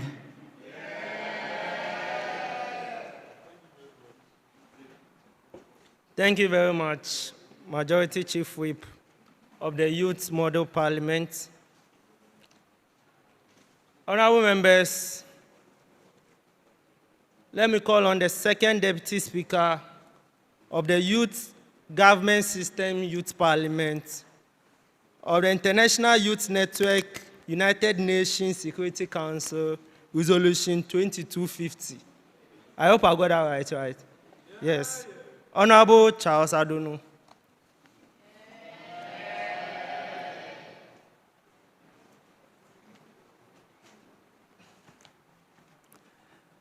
Thank you very much. Mr. President, Honorable Speaker, Honorable distinguished guests present, Togbi, Honorable Member of Parliament, Honorable members, youth MPs, the media, all protocols duly observed, then ladies and gentlemen, I feel so glad to be called upon to share a solidarity message on this historic event. On behalf of the Global President, Her Excellency, Reverend Dr. Lillian Sally Addo, and entire leadership of Youth Governance System of the International Youth Network for UN Security Council Resolution 2250, we extend our warmest congratulations to the Youth Impact Parliament of the Youth Impact Movement Ghana on the occasion of its 5th anniversary. Cecilia Kine said, if you babysit a youth, you get babies. If you lead the youth, you have leaders. Today, marking the 5 years of consistent dedication to youth inclusion, advocacy, and leadership is no small feat, but this is what Youth Impact Parliament has accomplished all these years. Your work has created a powerful platform to young voices to be heard, ideas to be nurtured, and solutions to be driven by the very generation shaping the future.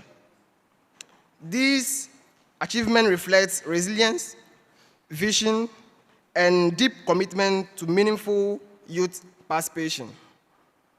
As we celebrate this remarkable achievement with you, we are reminded of the importance of unity and collaboration in advancing youth agenda globally. Now, more than ever, there is a need to strengthen our networks in line with Goal 16 of the Sustainable Development Goal as we began on the 11th January 2026 during this joint sitting of YGS and Youth Impact Parliament, where I was voted for and sworn in as the second Deputy Speaker for the Youth Governance System.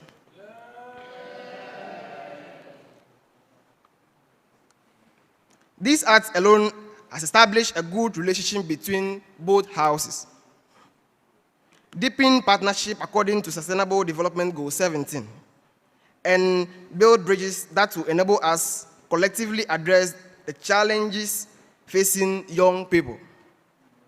It is through intentional collaboration, shared learning, and stronger network that we can amplify our collective impact and advance the principles of UN Security Council Resolution 2250.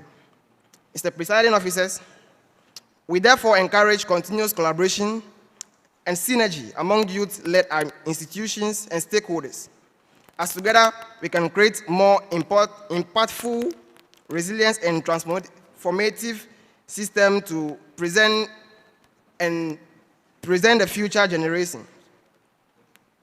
Cecilia Kane again said, don't just invite youth to the party. Give them seats at the table.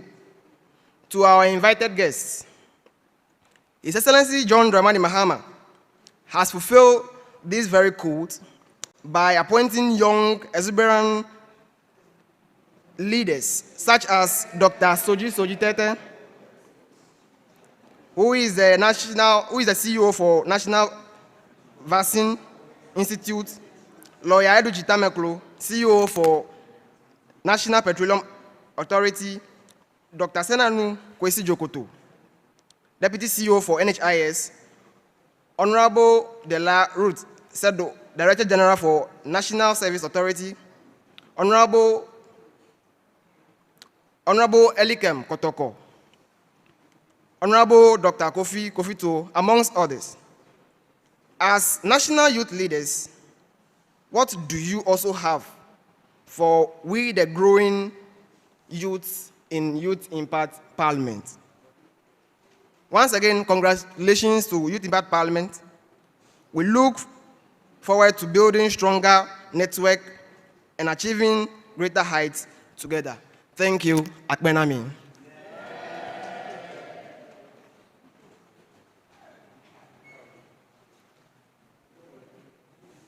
Thank you very much. The only youth parliament with the longest name in Ghana. Honorable members, we have a representative from Node 8 in the person of Mr. Agbedema, Councillor. Please, we would like to hear your pleasantry.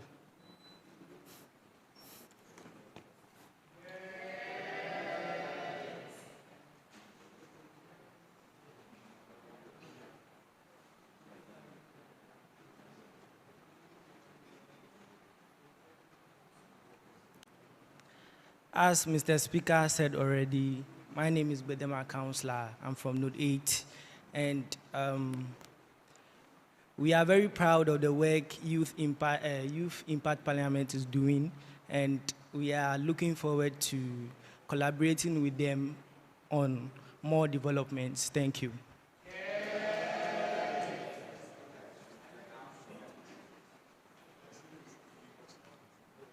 Honorable members, I want to state for a fact that we collaborated with Node 8 in the Young and Safe project, and we are glad that our inputs were captured in the whole Well-being Index 2023. Honorable members, you don't want to say you are not proud.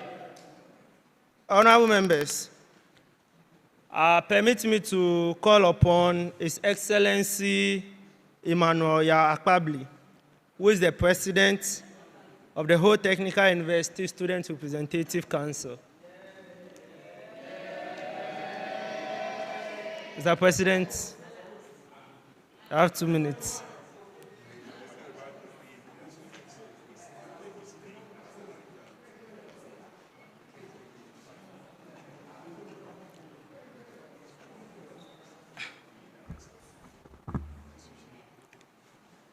Mr. Presiding Officers, honorable members, distinguished guests, ladies and gentlemen, good day to you all. On behalf of Volta Technical University, SLC, I rise with great honor and pride to extend our heartfelt congratulations to Youth Impact Parliament on this occasion as they celebrate their 5th anniversary. Mr. Speaker, today is not merely a commemoration of time past, but a celebration of 5 remarkable years of impact, resilience, and purposeful leadership.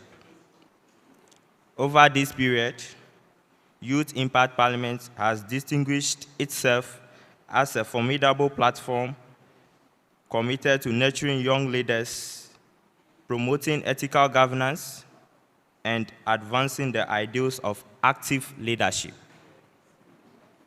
This milestone stands as a testament to the dedication, sacrifice, and vision of all who have contributed to building this noble institution. Through these initiatives, countless young people have been empowered, mentored, and equipped to become responsible leaders and agents of positive transformation within their communities and beyond. Example is me standing right before you. Mr. Speaker, as Youth Impact Parliament marks this significant anniversary, the HTU SRC is proud to associate itself with this achievement and to recognize the the positive impact you continue to make in shaping the future of the youth leadership.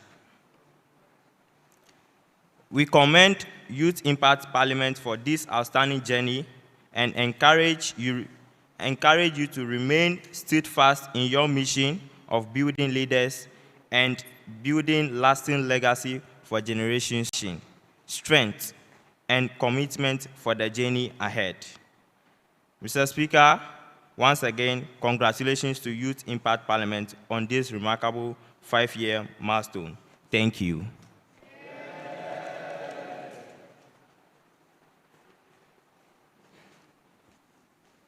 Thank you, Mr. President. Honorable members, may I acknowledge that all the incumbent SRC executives are all youth MPs in our 5th Parliament.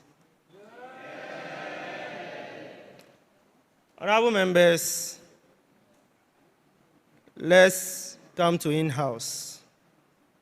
Let me call upon the minority leader of the 5th Parliament,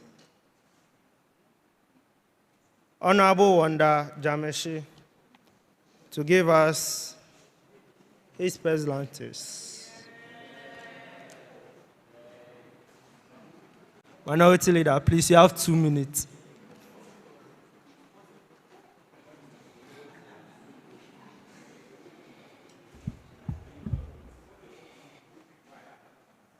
Honorable presiding officers, our revered distinguished guests, warlord, my esteemed fellow honorable members of the 5th Parliament, our patrons, our partners, our supporters, distinguished youth leaders here present, ladies and gentlemen, good afternoon. Today marks another remindful day in the life of we Ghanaian youth as we gather here once again to celebrate our 5th anniversary on the theme, Building Leaders, Building Legacy, and in reflecting on our journey as a house. My name is Wanda Nicodemus Jameshi. I stand before you as a youth MP for the good people of Anglo constituency and the minority leader of this parliament with a mix of emotions. It is a moment of reflection, gratitude, and yes, understand of accountability as I address this esteemed anniversary gathering. Honorable presiding officers, the House, permits me to personally show a gesture of gratitude to the Almighty God for the journey thus far. It is worthy to know that all others believe in their strength and might. We at Youth Impact Parliament are saying, this far by His grace and mercies. I must acknowledge my journey with YIP as a founding member with its pilot session, which started on Thursday, 22nd day of April 2021, formerly called Volta University Youth Parliament. From the 1st to the 5th Parliament, I had the opportunity to represent the good people of Anglo constituency when the Youth Impact Parliament started its constituency representation, where I became the youth majority chief whip for the 1st and 2nd Parliament, and as well as being the chair, vice chair, ranking member, deputy ranking member, and member of various committees. In the 3rd Parliament, I became the deputy majority leader and subsequently became the majority leader, where I handed over to become the minority leader, both in the 4th and the 5th Parliament, a position I serve till today. I must show appreciation on how proud I am to stand in this chamber today, not to debate a bill or any trending issue of national importance, but to celebrate a bill of hope. The Youth Impact Parliament 5 years ago have planted a seed. Today, we see a forest of young leaders who understand that democracy is not inherited, but rather it is practiced daily. To the founders and the patrons, the sponsors, and every young honorable member of Youth Impact Parliament with its branches beyond the borders of Ghana, which can be found in Uganda, India, Kenya, Namibia, and South Africa, who are also championing the YIP's core mandate of training and shaping the minds of competent, ethical young leaders on parliamentary businesses, public speaking, social norms and values, and in preparing ourselves as the next chapter of leaders in those areas and in the world at large. To my fellow youth who have joined this initiative, I see you, I salute you, and I appreciate your efforts. You have kept the light on in the chamber of youth civic engagement.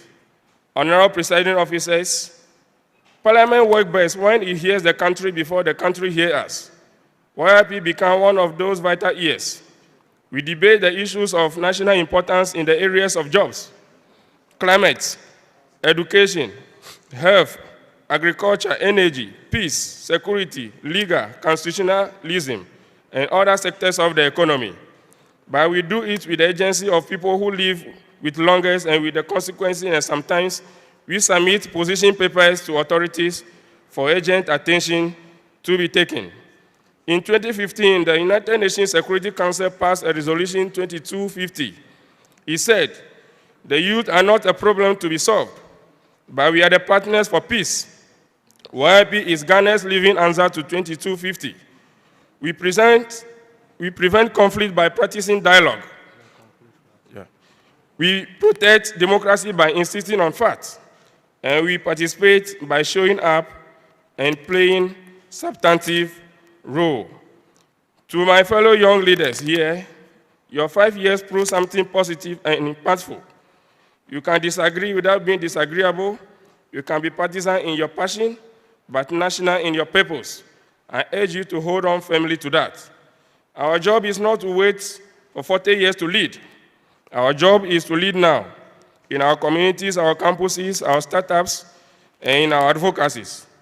Parliament is not just a building, it is a behavior, and you can all be assured that we are on course practicing it well. Honorable presiding officers, on behalf of the founders and distinguished guests, our patrons, members of and supporters who have believed in us and provided us with a platform to make a difference, your continuous support and understanding have been invaluable. I congratulate Youth Impact Parliament at 5. I send my best wishes to its future endeavors. May YIP grow to 50 years and beyond. And may we be better because we exist. In bringing my pleasantry to a closure, honorable presiding officers, let us remember that the battle fought, the achievements made, and the lessons learned. We have faced challenges and criticisms, but let us not lose sight on the impact we have made and the progress achieved for our constituents. May our collective efforts continue to shape our national discourse towards a better future. God bless the youth of Ghana. God bless the Youth Impact Parliament. God bless our homeland Ghana and make our nation great and strong. I thank you for your candid attention. Congratulations.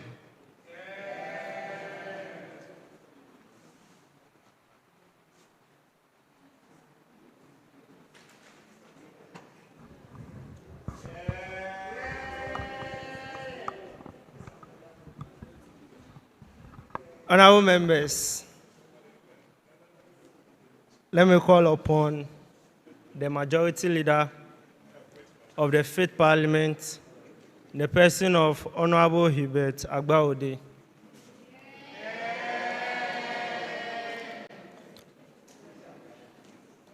Honorable leader, I hope you are not coming to read a lengthy speech.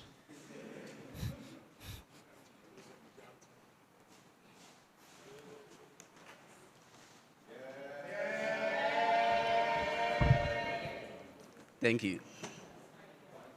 Thank you very much, presiding officers, honorable members of parliament, guests of honor,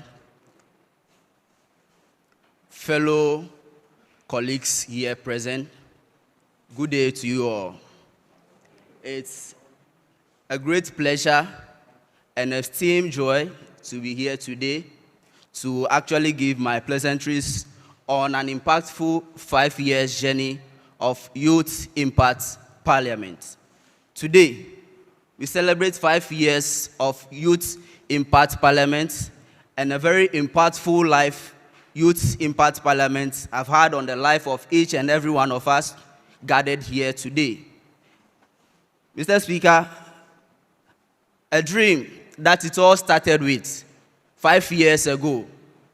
And one fateful day where I was doing my campaign to become the SRC finance officer, where I saw a group of vibrant young leaders gathered in this particular hall. I just decided to enter and then have a look at what is actually going on. And here we are today, celebrating a very impactful journey, a journey that started in 2021 with just few young and vibrant leaders, youth leaders, and today we are counting about 1,000+ youth MPs that have passed the walls, the four corners of this Youth Impact Parliament. Today, we celebrate 5 years, not only on paper, but it's evidence that the impact that it comes with have come to stay in the life of each and everyone gathered here. Today, as we reflect on the 5-year journey, I could confidently say we've actually debated motion of public interest, and those motions have actually changed our thoughts and our perspective on some public engagements and the thoughts it have on the change it have on the life of some of my colleagues like Honorable Doche Samson, and also Honorable Bright Selom Vixen. Few days I can see the change in their life, and they are actually, especially Bright Selom Vixen, and he's actually doing well. That's the impact we are talking about. But this impact can only be sustained when we all avail ourselves for sittings. This impact can only live for generations to come. When we change the dream or the pillars on which Youth Impact Parliament have been built on, I think we are not going to witness what we actually start 5 years ago when we continue not to avail ourselves for sittings. So whatever I will say today is to encourage us to always believe in ourselves that what we've ought to do, let's do it diligently, and also do it with the interest or the motion that we are carving a niche, or we are carving a path for ourselves, that we are not the leaders of tomorrow, but we are actually the leaders of today. Youth Impact Parliaments have actually done great in the life of almost all of us here, and I would like to use this medium to thank His Excellency Jones Amagashi Viglo, Raymond Agbo, and Honorable Amano David Na for bringing up this impactful platform for youths to actually gather and have debates, deliberate on motions, and have public discourse.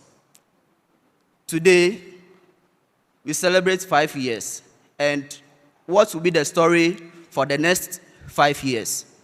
Next 5 years, when we gather here, we should be counting our blessings, the projects that have started. We should be able to at least reach, not to the fullest, at least we should have something to show off. So, Mr. Speaker, honorable members of Parliament, I wish us all a happy 5th anniversary. The journey of living an impactful life continues abated. I thank you all, and then let's have a fruitful celebration. Thank you.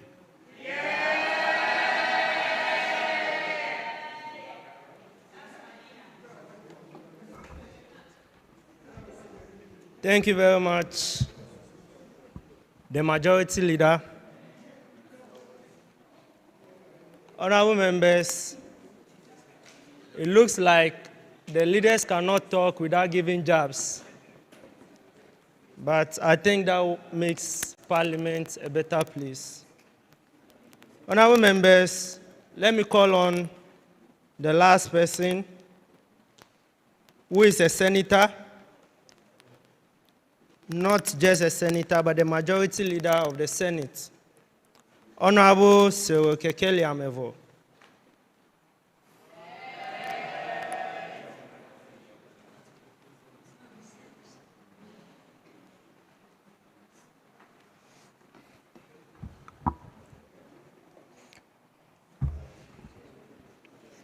Your Excellencies, distinguished guests, esteemed members of Senate and Parliament, good afternoon. Today we celebrate 5 remarkable years of Youth Impact Parliament, a parliament dedicated to empowering young voice, nurturing leaders, and promoting civic responsibilities. Since its establishment in April 2021, YIP have grown into leading youth legislature, promoting and shaping ethical and service-driven leaders.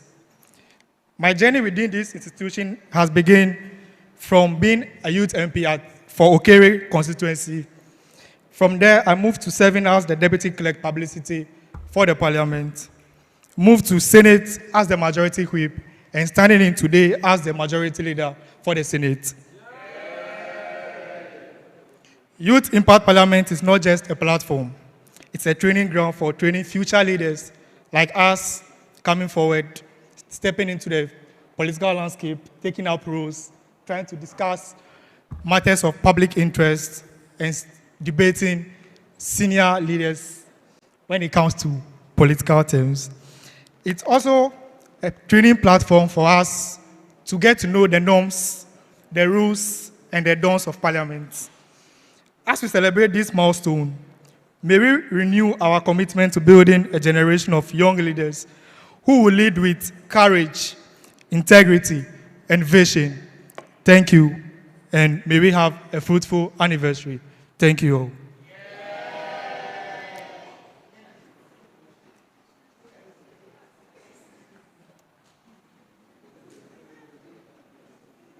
Honorable members,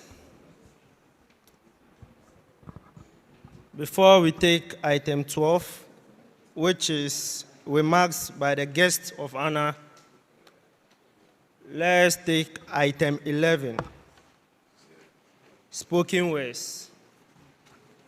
Honorable members, let me invite our very own Youth MP Richmond, Edem Agbai.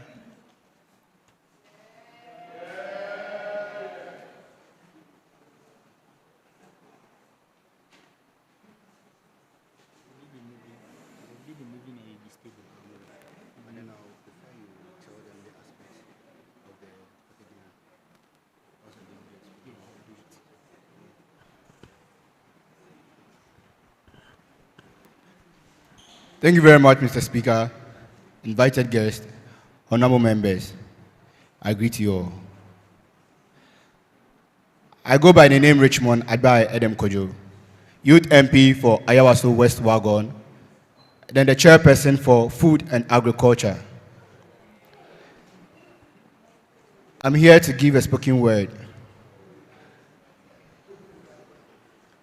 Building leaders, building legacies. Leaders, arise. For the hearts we have out there do not know the mission of this country. I will use myself as an example, as an upcoming leader, I'll say. I accept rejection. I accept correction. I accept disgrace. Not just that, because it has shaped me and it has groomed me to where I am today. Currently the CEO of Faculty Groups of Company, and we are here to aim higher. Building leaders, building legacies. Leaders, for as youth as we are, we cry in agony, we cry in shame, we cry in dismay, for we did not know who to turn our backs to. We did not know whom to look up to. But then,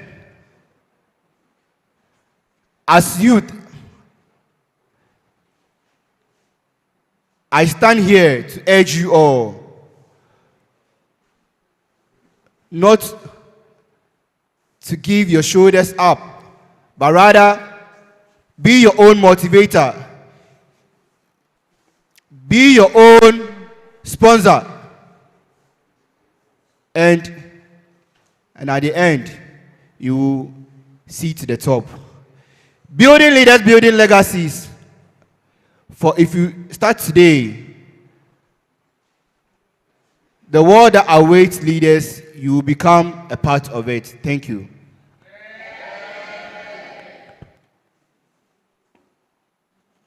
Please, let's give him another here. Today, he is not only supporting us with the spoken words, but he is as well in charge of the special package for our guest of honor. So he's actually doing his job as chairman for our committee on food and agriculture.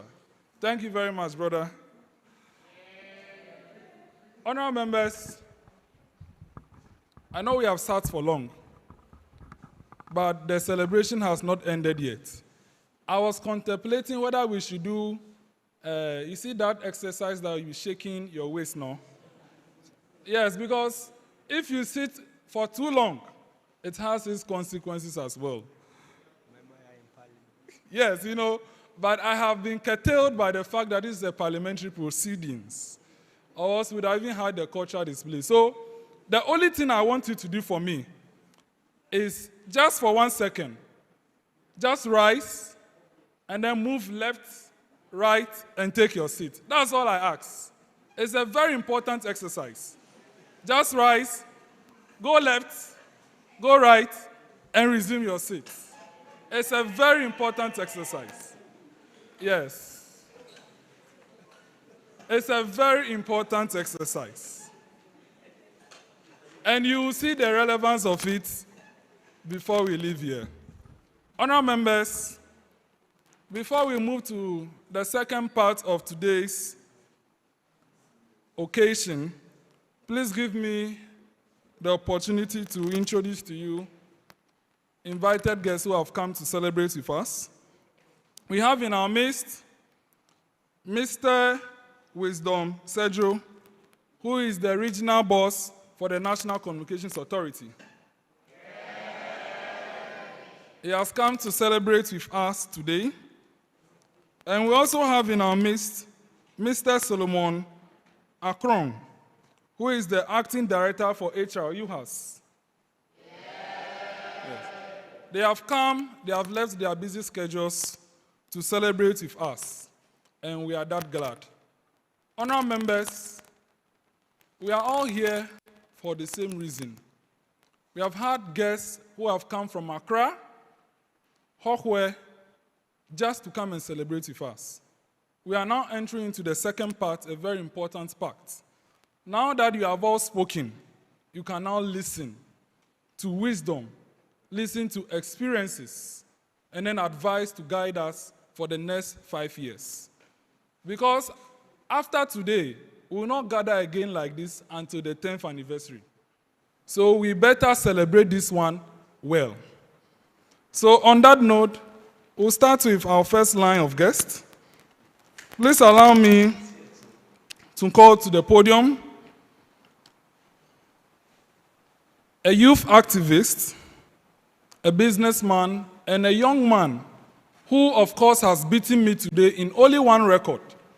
And you will see that record when he comes. He has also contested as a parliamentary aspirant before and has seen the real game of politics. Today, he is joining us to celebrate with us. Allow me to call to the podium Mr. Calvin Gavivina Okujeto. The only man in this auditorium taller than me.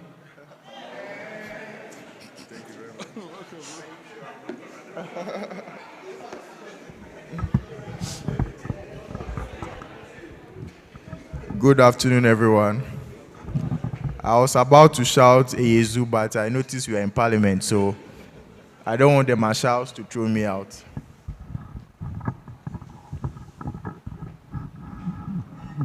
Okay, thank you.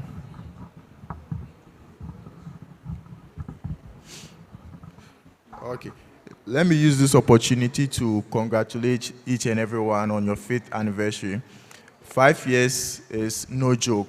And let me also say a big thank you to your president. He's doing a very, very good job. When I got here, I was quite surprised because when you see young people who are taking interest in nation building and also shaping the discourse when it comes to democracy, governance, and legislative activities, it's quite encouraging. Let me also say a big thank you to my big brother and my father, Honorable Bejra, for making time from his busy schedule to also join us. You could see he's very, very, very busy, but I like the way he takes a keen interest when it comes to activities which revolves around Parliament and Volta region. Let's give a round of applause for him. Yeah, and also to say another big thank you to all the invited guests. It's actually not easy leaving Accra, coming all the way to Volta to celebrate with us with this 5th anniversary. I'm saying with us because I'm also part of you guys. I'm a young man who is also interested in parliamentary activities that revolves around the region. And you know what? It takes a lot for a young guy like you to sit here on a Sunday afternoon because you can decide to go and watch football, do other things. So I'm very happy seeing you guys take part in this activity. The turnout is very, very encouraging. And also, another thing too is, you know, these days you see a lot of young people and all they do is they don't want to work. They are interested in handouts, 100 CDs, 10 CDs, 20 CDs. But with you guys, I can see you guys are doing something meaningful for yourself. It's also very, very encouraging. And my advice to you people is we should try and build, we should network. We should build long-lasting relationships. We should try and also get mentors who you can copy one or two from. One of the advantages of getting mentors are some of the mistakes your mentors go through. They guide you guys not to also repeat the same thing. So I'll urge everyone here to try and also get a mentor. Then another thing to let me also talk about is, you see the way you guys have started this youth in parliament thing? It will get to a time that when you are fully prepared to be a parliamentarian, you get into the house and people will say, this first timer doesn't look like a first timer, just because you know the in and out of parliamentary activities. So let me keep my speech very short. And let me congratulate you guys on your 5 years of youth in parliament. Your 10 years, I'm going to be here, and I'm going to come. Yeah, and I'm going to come in a grand style. Thank you very much. Thank you so much. Honorable members, need I say more? You can see the height difference, right? So at least I have a competitor. I wish I could grow tall, but now I'm now expanding. So whoever will be my partner, take proper responsibility of me. Thank you very much. Honorable members, let me also add that my brother is very vibrant in his constituency. Just recently, they did, is it Gavivina Okujetu, Easter Gala? Yes, Easter Gala, and he sponsored all. On Tuesday, he'll be joining us for the launch of the Ola Girls Campus Club at the Yes, at the assembly. So, honorable members, join us over there as well. Honorable members,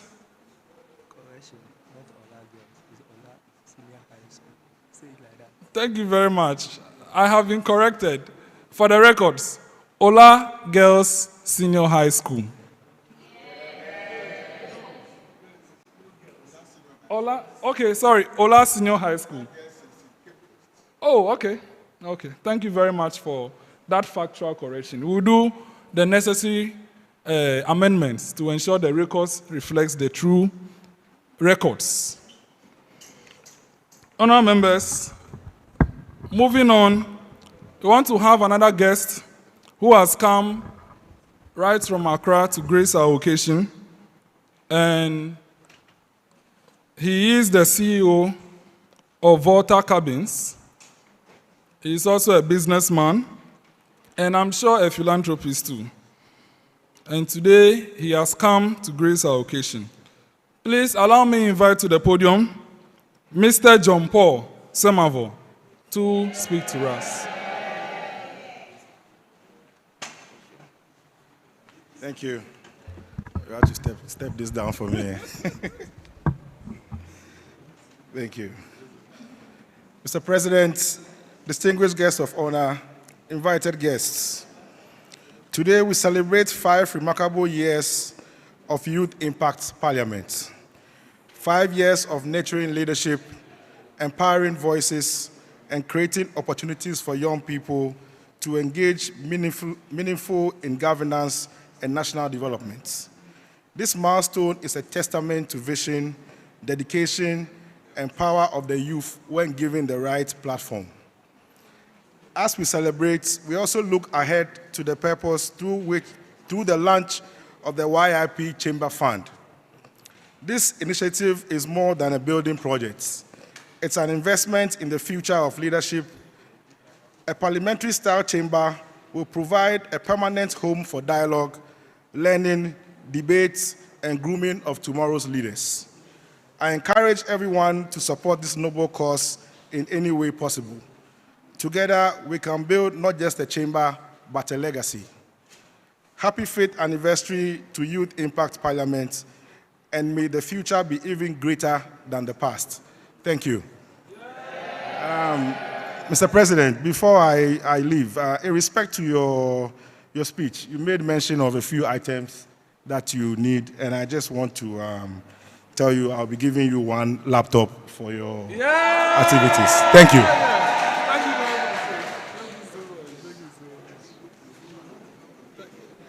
Honourable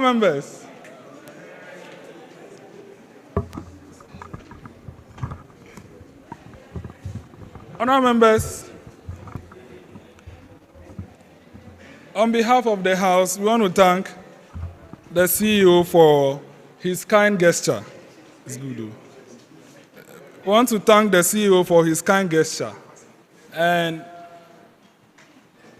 we pray that we will utilize it to the fullest of his ability. Honourable members, moving on, since time is not exactly on our side, we want to have the presiding member. Not now.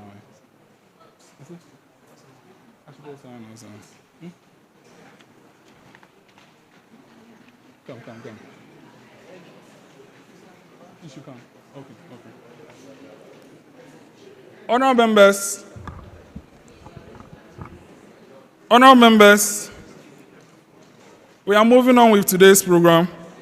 We want to have to address us the warlord of Atupai and Kwabenya. He was here during the 3rd anniversary as well, and he is back here to celebrate with us. Honourable members, help me invite to the podium Tache Ni Tete Jinjin II to address us.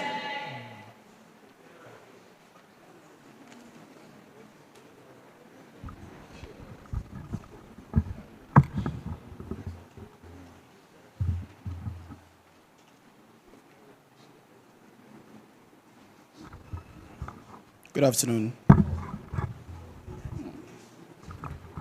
Your Excellency, the Commissioner, distinguished members of the government, both current and past, respected representatives of the traditional institution, honored guests, and my fellow young Ghanaians. I bring you warm greetings from the Ghana Traditional Council and that of the Atukpai Divisional Council.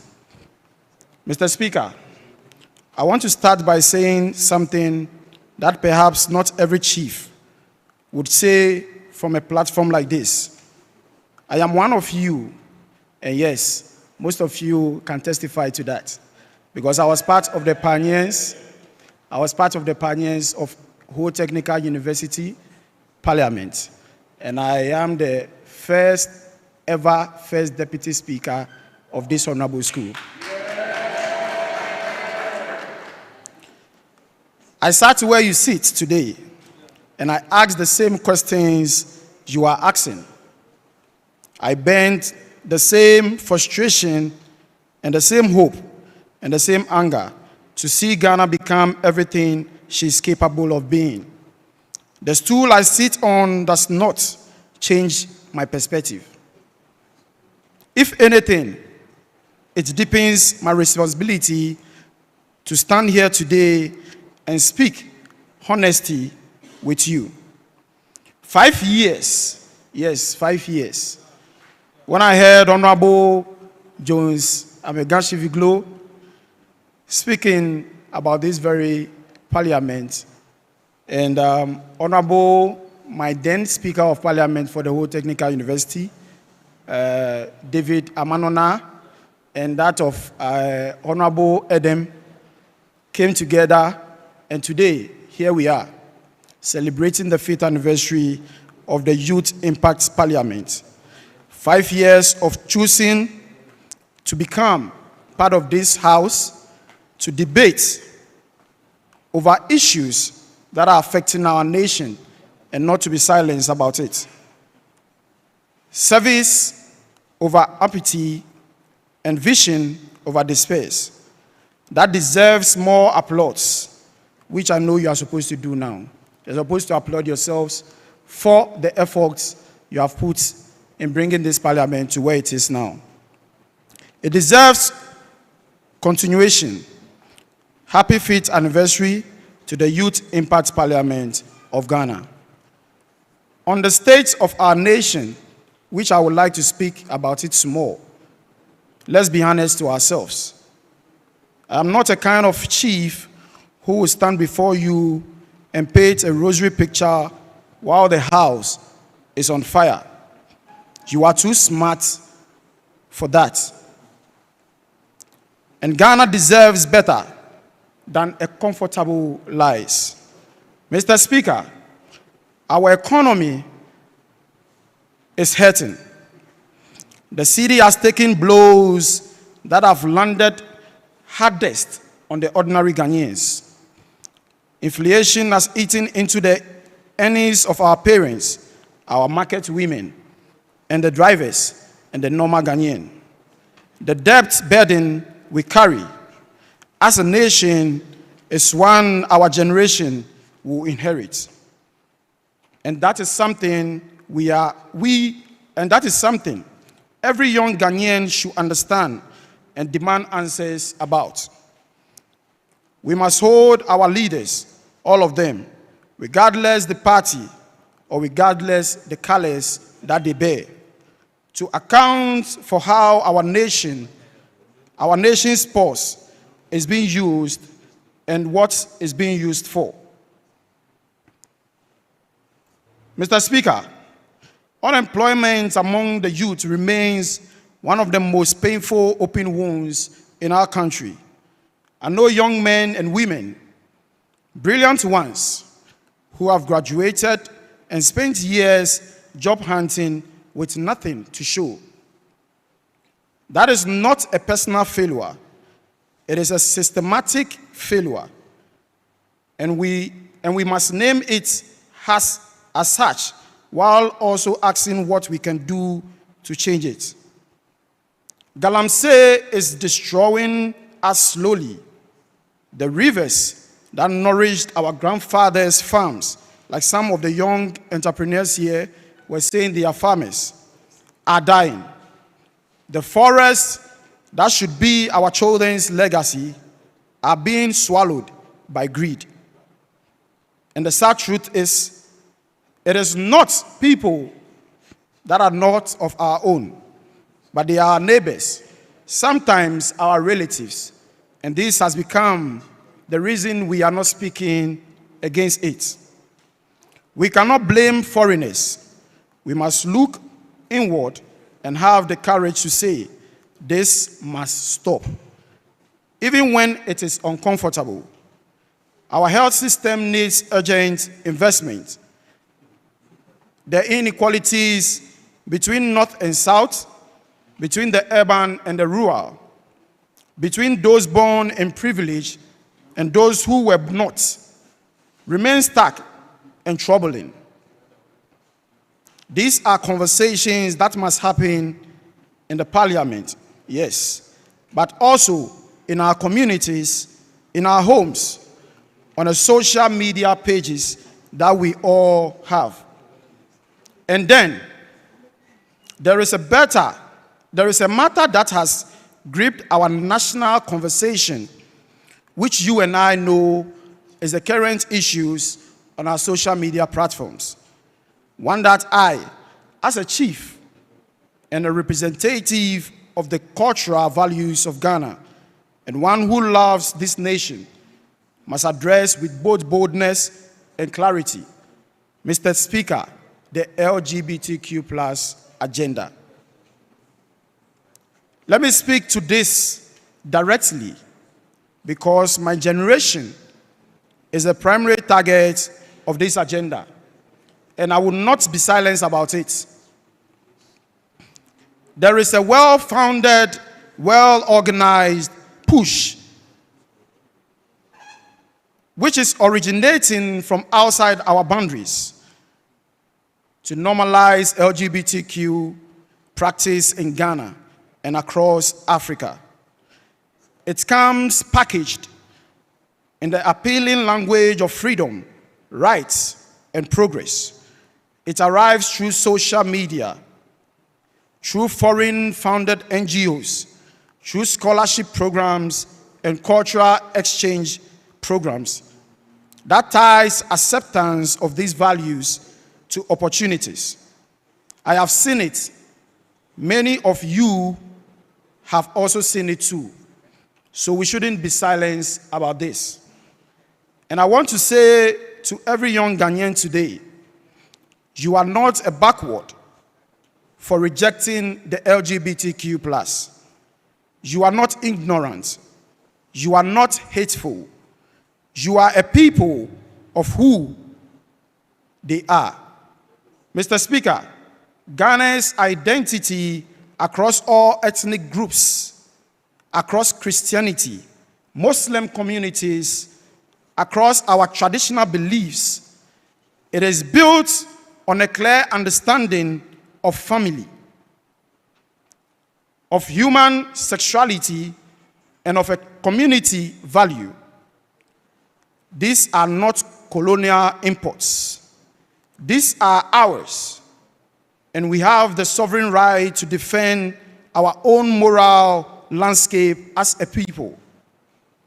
Our parliament passed the Human Sexual Rights and Family Value Acts, a reflection of the overwhelming will of Ghanaians. I stand by that. Not out of hatred for any individual, but because our culture also teaches us as Africans, as Ghanaians, that every human being carries dignity.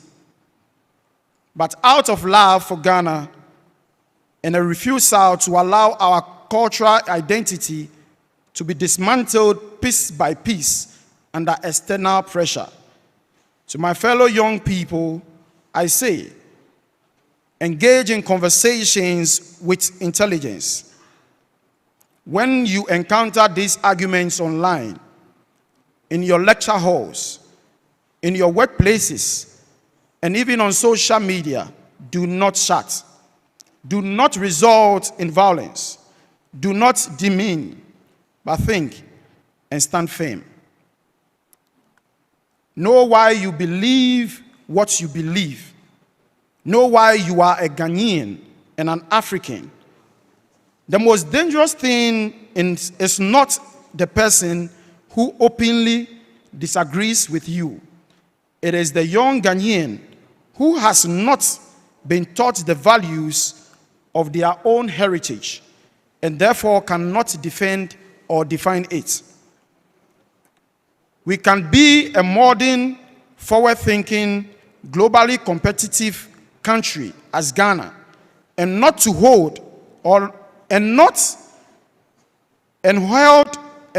to hold on anything that would destroy our identity. We are who we are. We are Ghanaians and we are Africans by blood and by identity. The two are not in conflict.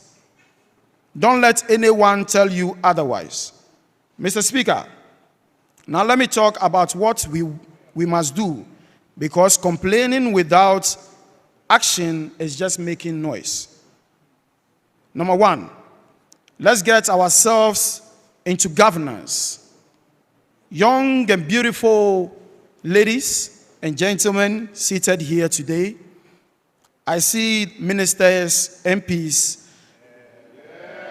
government machineries, and presidents among us. For us to achieve what you are saying here about, let's stop leaving the arena to people who do not represent our interest as Ghanaians. Register to vote, run for district assembly seats, join political parties, and push them to do better from the inside. Politics in Ghana will not reform itself. It needs you in the room where decisions are being made. Number two, we should build something as young people. Ghana cannot civil serve its way to prosperity. We need entrepreneurs, bold, creative, resilient ones. The technology space, agribusiness, creative industries, and manufacturing industries. These are wide open. Stop waiting for someone to create a job for you. Create jobs for others. The support system are not perfect, but they exist. They will grow as more of you demand a better Ghana. Number three, let's protect the environment like our lives depends on it, because it does. Get involved in anti-galamsey advocacy. Plant trees. Support community water protection initiatives. Talk about the climate change not as a Western concept, but as Ghanaians surviving issues, because it is. Number four, be united. I am a Ghanaian before any other party, because when you go outside, you can't say, I am an NDC-nian or an MPP-nian. But when they ask you who you are, you will say, I am a Ghanaian. So that comes first, before any other party or any other flags. And I need to feel, or we need to feel the same way. Tribal politics, regional stereotypes, partisan hatred. These are the chains keeping us from running as a people. This parliament is a beautiful example of what it looks like when young Ghanaians across all backgrounds sit together and work together. When the names were being mentioned, I didn't see the representative of my constituency, Domi Kwabenya constituency.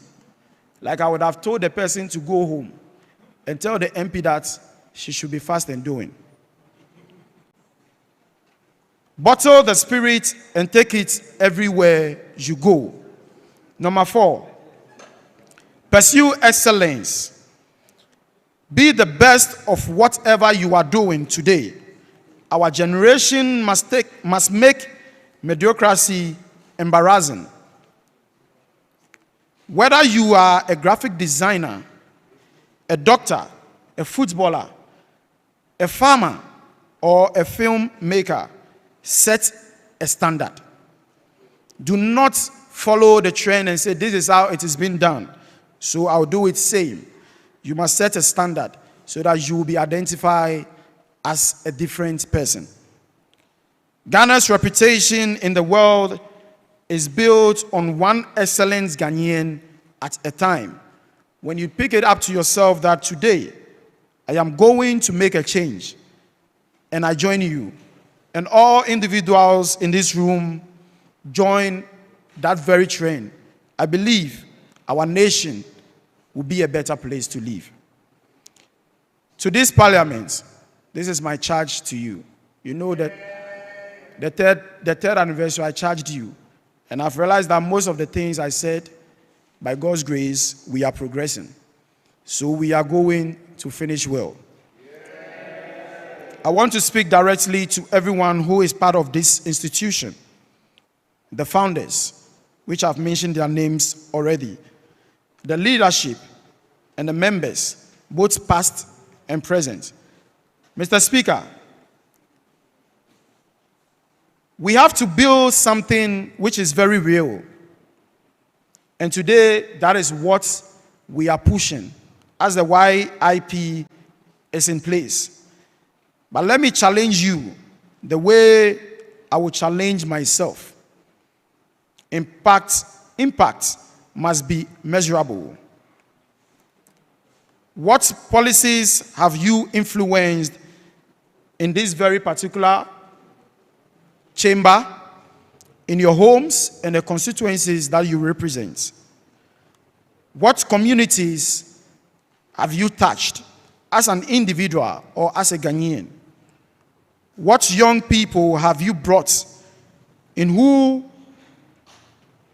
will never find a political voice otherwise? Push yourself to answer these questions honestly every year, and let the answers drive you to do more for Mother Ghana. This parliament should not just be training leaders for tomorrow, as we are all saying. It should be producing leaders who are acting today, and not today to cheat Ghana or to cheat our nation and our continent, Africa. But today, people that are going to make sure that our continent and our nation becomes a better one. Mr. Speaker, my final words. I will close the way I started, as one of you. I know what it feels like to look at Ghana and feel a mixture of love and frustration so strong that it almost breaks you.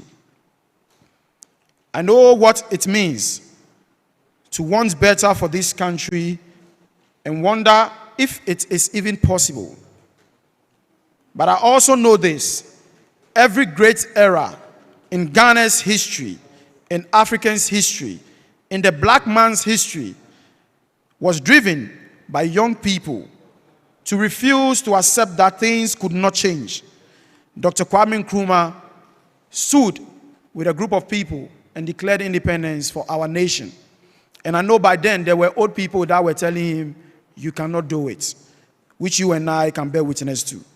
J.J. Rawlings was also young, but stood to defend our nation and bring us on track.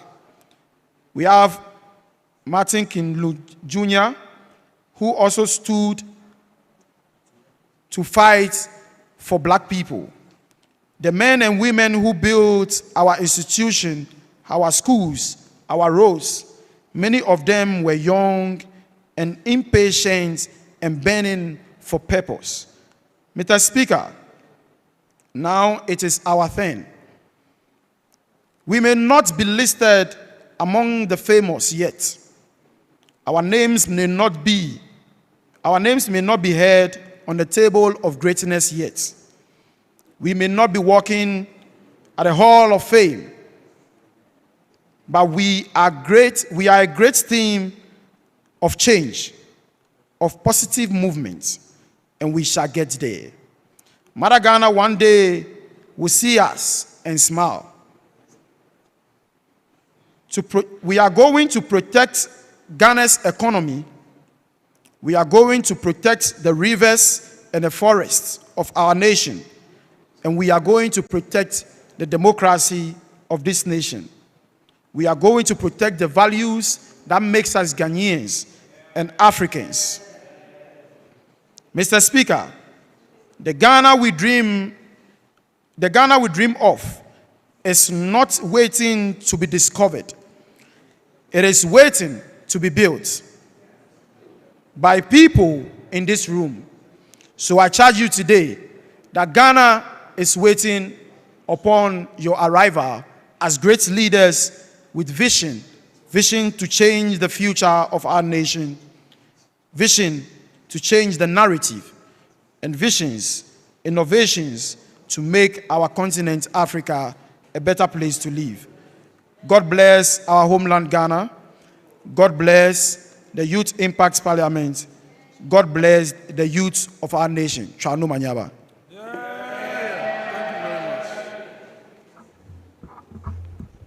Thank you very much, our warlord, for gracing our occasion again.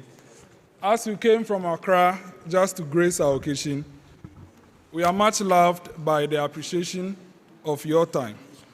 Honourable members, we want to move on with today's program. Please allow me to invite the presiding member for Home Municipal Assembly, who is also the Dean of all presiding members in the Volta region. Honorable Maonyo Agbe.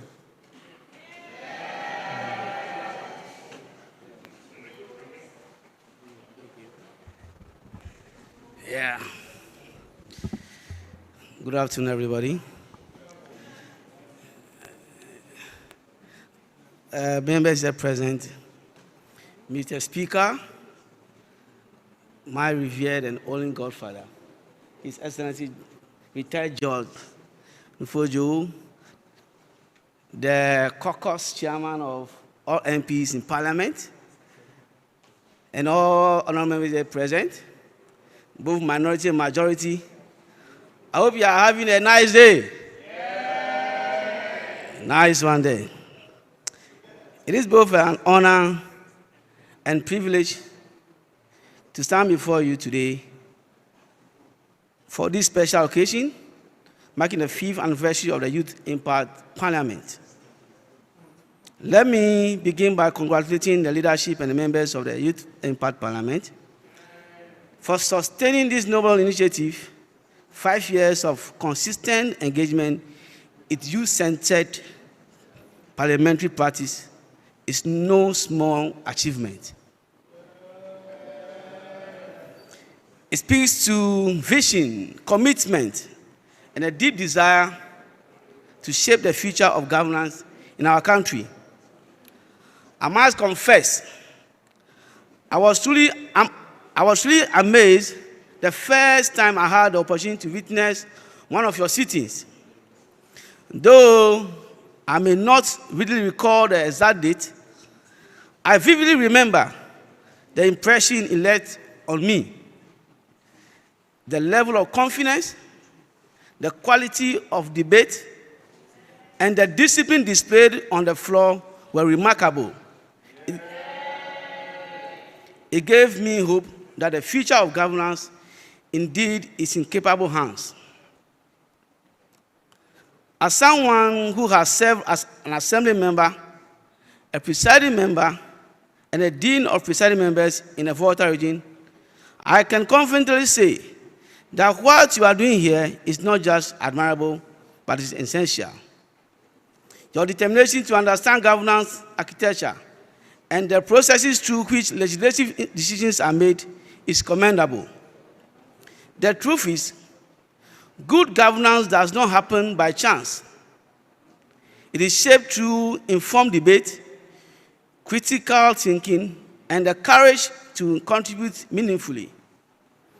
Debate as you are practicing here, is the foundation upon which better policies are built, which you know.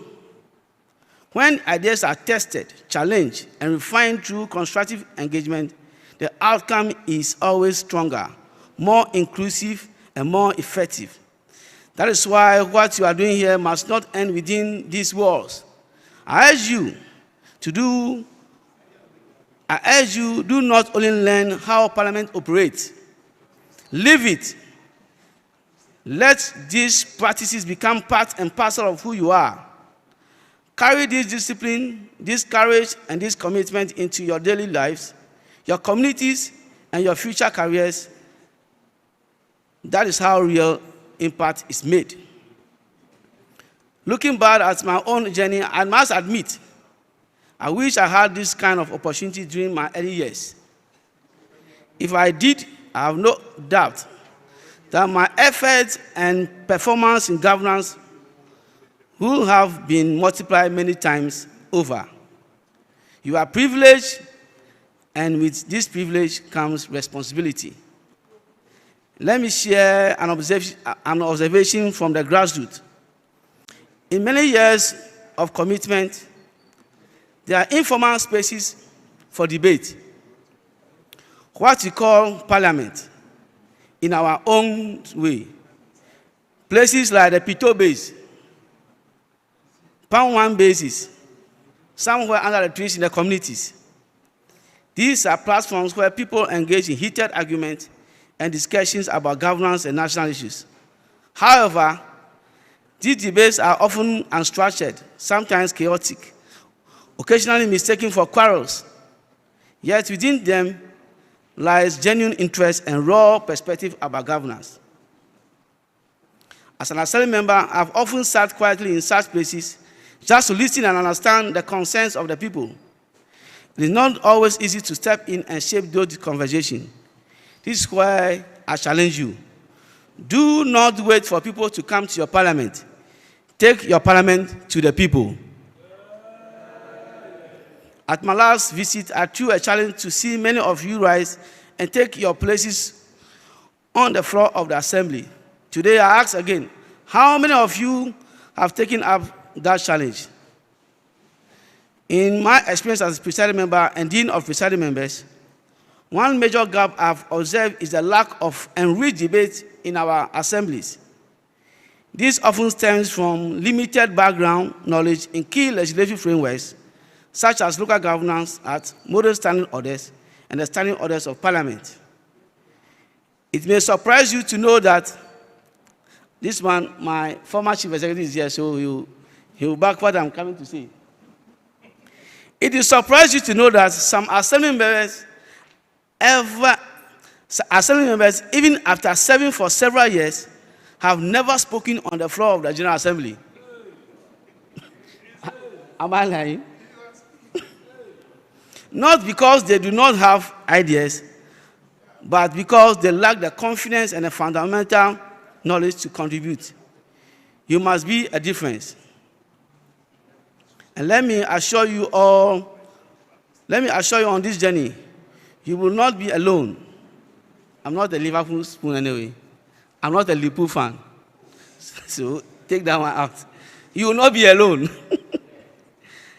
I'm ready and willing to support you in many ways to ensure that the Youth Impact Parliament grows to become a nationally recognized parliament.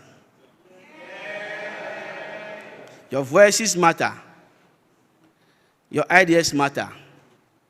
Your participation matter. The future of our nation depends on you, the young ones, who are informed, engaged, and ready to lead.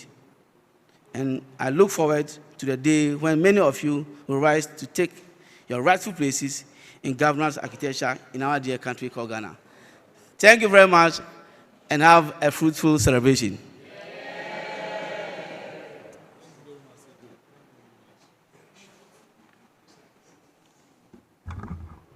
Honorable members, the brains are plenty, but wisdom is scarce. Listen and listen as it comes. Honorable members, moving on, please allow me to call to the podium a CEO who drove from Accra just to grace our occasion. He is the Chief Executive Officer of the National Vaccine Institute. He is also the Chairman of the NDC Volta Youth Working Committee. And he's here to grace our occasion. Let's welcome Dr. Soji Tete. Thank you very much, Mr. Speaker, and also President of the Senate. Honorable Bejra, my big brother, Your Excellency, I'm very honored to be here. If truth be told, this is the first time I'm sitting in anything that has a semblance of parliament. So thank you for giving me a rich experience. You've achieved so much in 5 years. I'm told you've mentored about 1,000 people, you've had 65 sit-ins, you have gone to 5 countries. This is the first bicameral youth legislature. There's a lot that you have to be proud of. And I can say without a shadow of doubt that the Youth Impact Parliament is not just some institution in the Volta region. It's not even limited to a national organization. You are regional, you are continental, and you are global, and there's a lot to be proud of. The youth agenda is an important one because according to the Ghana Statistical Survey, about 57% of Ghana's population is under 25. The UN has some statistics as well that among the poor people in this world, 2/3 are young people, and they do not have a voice at the table. So it's a matter of whether we are going to invest in young people and use them to be able to achieve the progress and the development that we want, or we are going to keep their voices shut down. And I believe that the government of His Excellency President Mahama is doing quite a lot to be able to amplify the voices of the young people. And I believe one previous speaker made allusion to that. His Excellency has set up a new ministry for youth development and empowerment under Honorable George Opariado. There's a national apprenticeship program, and 300 million Ghana cedis has been allocated to it as a budget. There are various portals that people are using to be able to access it. There's a Jumawura program, 100 million Ghana cedis has been allocated to it. There's a 1 million coders program, and I'm told that within 48 hours, 94,000 people applied for it. There's a no-fee stress, the 24-hour economy. So the point is that these are not distant promises. These are things that the government is being deliberate in taking steps to achieve. And the question is how young leaders like your good selves can position yourselves to take advantage of this situation. Now, in order to keep it short and straight to the point, I'll just outline 4 quick areas that I want to draw your attention to as you celebrate your 5th anniversary. The first one has to do with a reset of all of us, our mindsets. As young people, as you go around interacting, you will come across people who constantly question whether you deserve a seat at the table or not. They would say, you are too young. Even at the age of late 40s, 50s, people tell you, oh, you are too young. And that is the system that you find yourselves in. So I'm here to give you a message that you are not too young to be a leader. You are experienced enough, you've gone through the experience to be at the table. You should have the courage to be able to rise up and say that I am ready, I have something to offer. You should also have the humility to say that there's a lot that I want to learn. But to be accepted at the table, you need to be respectful, you need to be prepared to be able to sit at the table. Otherwise, then it also becomes an issue. So we need to change our minds to be able to know that we are ready to be able to sit at the table. That is the first point. How are we going to be able to prepare ourselves to sit at the table? That takes me to the second point. And that has to do with building our capacity, entering into training programs, and I'm glad that mentorship is a key part of what you're doing. There are local scholarship opportunities with the Ghana Scholarship Secretariat that we should look out for and put in applications for. Internationally, we have the Chevening Scholarship. Many of you know Shamima Muslim. Shamima Muslim, as a young graduate, applied for the Chevening Scholarship, took her to the UK for 1 year, all the expenses paid. Today, she is back serving her country in a big capacity. I went through a British Council leadership program, assessment program, fully paid for. We have the Mandela Washington Fellowship. All of these opportunities are there to sharpen your leadership. We have the MasterCard Foundation, lots of scholarships there. So it is time to look out for these opportunities, apply for them, get the chance to be able to further your education, whether it is in governance, whether it's in public health, whether it's in social sciences, whatever it is, where your interest lies, look for these opportunities and build your capacity. The third point has to do with getting into the arena. That is stepping into the place where the action is. It may be that you want to be an MP, but even that is further down the line. There are assembly level positions happening in your communities. There are all kinds of opportunities happening where you can engage, where you can hold leaders accountable, where you can step up to the plate and, offer to be part of community initiatives. Remember that you are not being trained for the sake of training. You are not being mentored for the sake of mentorship. You are being trained to make a difference in your community and what we call your sphere of influence. So wherever it is that you are engaging, make use of your leadership skills to make a difference. So that when I come and ask you, what have you achieved as a member of parliament, you have tangible things to refer to. And that takes me to the last point. And the last point has to do with the fact that I see you like the legislative agenda. You like the parliamentary flavor. You have your nice robes and all kinds of things. You have Honorable Bejra as your patron. And so this is what you like. I think that you have to begin to formalize your relationships with parliaments and similar bodies like you. I know you've been engaging with the Ghanaian parliament. You do not have any memorandum of understanding, but you need to engage. The Speaker of Bambagman is very friendly and is very happy to engage civil society, and you could fall into that category. Formalize your relationship with the Ghanaian parliament, formalize your relationship with the ECOWAS parliament, formalize your relationship with the Africa Union, and formalize your relationship with the United Nations, because you would see that it will give you opportunities to really establish your international credentials. Recently, I have heard that the Africa Union has this program where they give opportunities to young people to become election observers in various countries. They even take sometimes first-year university students. And with the kinds of things that you are doing, clearly, you are very experienced and you can benefit from those initiatives. So formalize these partnerships and to open up amazing opportunities for you to engage. I know that today is your chamber fund. So I'll just end by saying that I'll make a small token donation to support your initiatives. God bless you.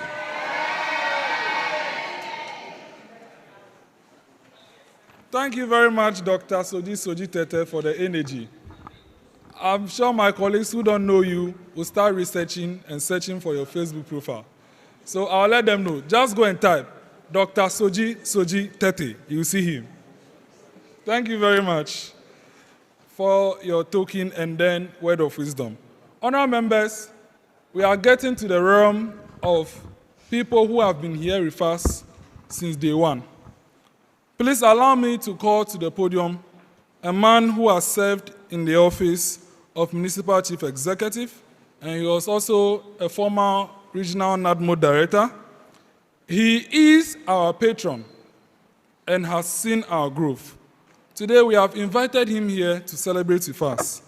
Please help me call to the podium Honorable Divine Richard Bosson.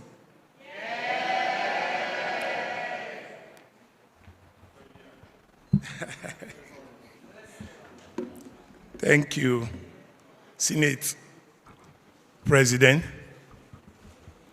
I don't know, let me share this joke, whether I should belong to the left wing or the right wing.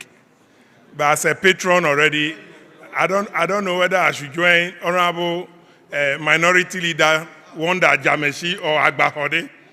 But because I'm a patron, I belong to all the wing, right? Yes. Mr. President, Your Excellency, Speaker of the House, Deputy Speakers, Majority Leader and the Minority Leaders, members of the House, my revered former honorable and now His Excellency, the man who has mentored me so much in office. Sometimes when the fire is burning, you will call me to my chamber, whip me small. When you come back, say like this. This is the best way to go. The invited guest, we say, I will visit, I hear something is coming, so I'll be visiting you soon. All protocols observed. In fact, I am home. And as a patron, I've addressed you severally, but today is a special day. Youth Impact Parliament at 5. Under a special theme, building leaders, building legacy. Good day, distinguished guests and honorable members. I want to first thank the visionaries behind this initiative. And let me be clear, this is not just an initiative. It is a movement to prepare our leaders of tomorrow, today. As one of your patrons, I carry this conviction deeply within my heart. The future leadership depends on how we prepare the youth today. As an evangelist, I like quoting scripture. As we can see in Proverbs, chapter 22, verse 6.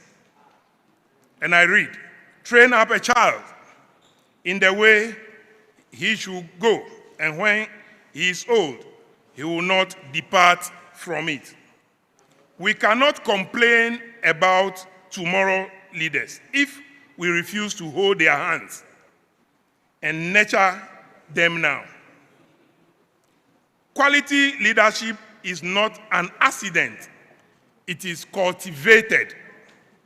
In fact, I often think if our members of parliament had a platform like Youth Impact Parliament before entering office, we will have a better leaders today.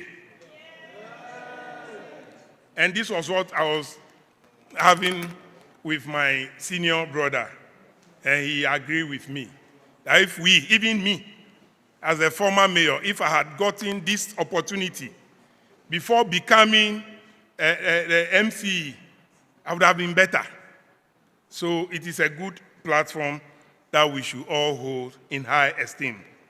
For 5 years, YIP has been building more than programs. You've been building leaders, and leaders once build legacies that outlive them. You have taken even Ghana's democracy through YIP to international. I think we should make to that. Not only Africa, far away, India. So to every young person here, take this seriously. The nation you will lead is watching how you prepare. And to every elder, patron like myself, and partners, let's keep holding the hands of these young ones. Let's keep nurturing these young ones, because the legacy we want tomorrow is decided by what we build in our youth today. Congratulations, YIP. At 5, keep building. I will stress here, keep building. We are not yet there. Keep building. Long live Ghana, long live Volta, long live YIP. Thank you very much.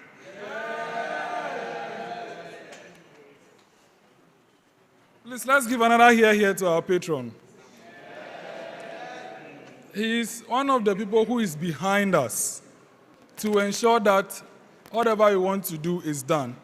Honorable, on behalf of Youth Impact Parliament, we want to thank you for the love you have shown us for these years. Even although you are out of office, you are still supporting us. I want to say thank you for that. Honourable members, please, it's left with two important people. And after them, we will launch the fund and do the important cutting. Okay, so don't worry, we'll close very soon. Honourable members, we have coming to the podium a man who loves this group. He loves this group to the extent that on his first visit to us in January 2024, he sat with us for 6 hours. 6 good hours just to see us present. What else can you call that? Is it not love? Today, he has left Accra to just come and celebrate with us. And we are so happy to have him. Honourable members, please, with all due respect, allow me to call to the podium the Member of Parliament for Ho West and our patron, Honourable Emmanuel Kwesi Bedra, to speak to us.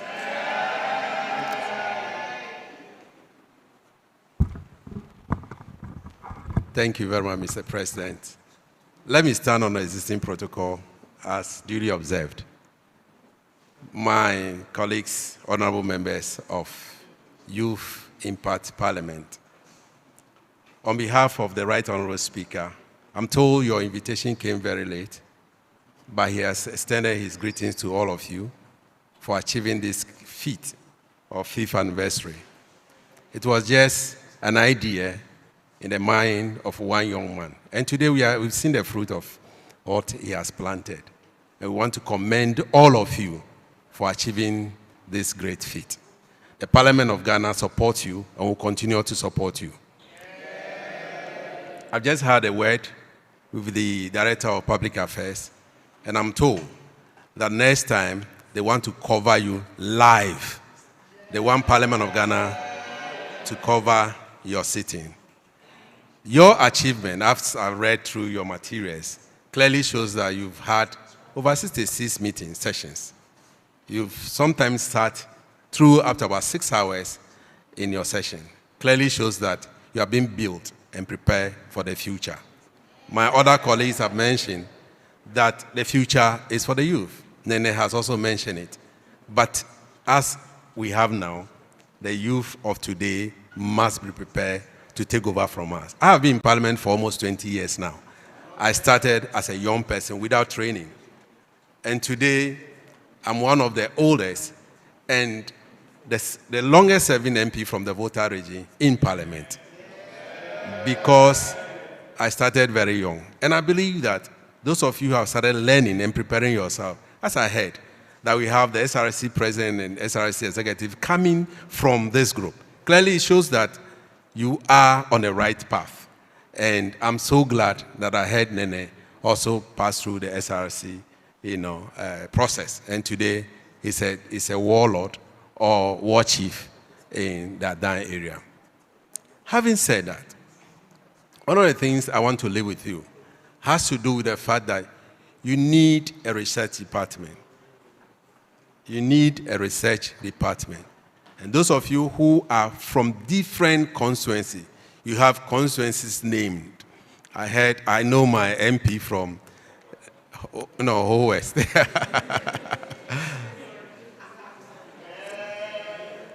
What he normally does is to give me information about my constituency. And so you should be also getting in touch with your MPs. Write, messages for them, write statements for them. Let them, go back, do some research and give it to them in Parliament. We acknowledge that a lot. Let your work be seen outside the four corners of this house. Do research, make statement and send it to your MP. The MP for Angola, for instance. The MP for Howe, for instance. Just do a research and send it to your MP. Your MP will appreciate it a lot. I'm saying this because you are being prepared for tomorrow. And you must learn the rudiment of parliamentary democracy.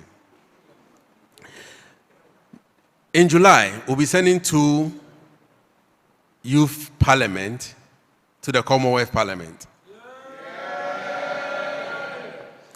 the Speaker of Parliament of Ghana is sponsoring 2 youth parliament, especially those who debated and won.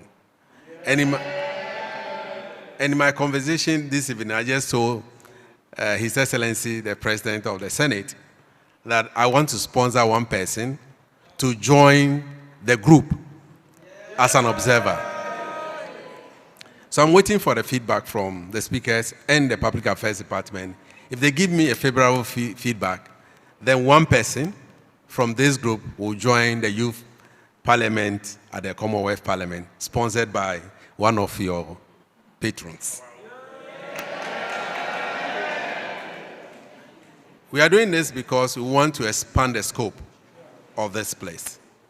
Finally, I know you are going beyond just parliamentary work or youth parliamentary work. You want to build something that will become a legacy for all of you. And I've just read, I came in late, but I read that you want to put up an auditorium, an office. This is Gangantuan. Even Parliament House, we don't have our own chamber. The chamber that you see us there, the one you visited, was given to us by state protocol. It's not for Parliament of Ghana. We don't have our own office. The State House is for Minister of Western Housing. And so we've been thinking of how to have our own parliamentary enclave. So all the things that you see there are not for Parliament of Ghana, but you want to build your own Parliament House. Today I've learned 2 things. 1, you don't want to depend on government to build a Parliament House for you. You want to build it by yourself. That's the determination, and I want to applaud you for that. The second thing I've also noticed is that in Parliament, and as you heard the speaker when you came, we don't have 2 chambers. But in the Youth Impact Parliament, we have 2 chambers. You have the Senate and you have the House. Clearly, you are ahead of us. All we have is a Council of State, and their opinion doesn't go anywhere.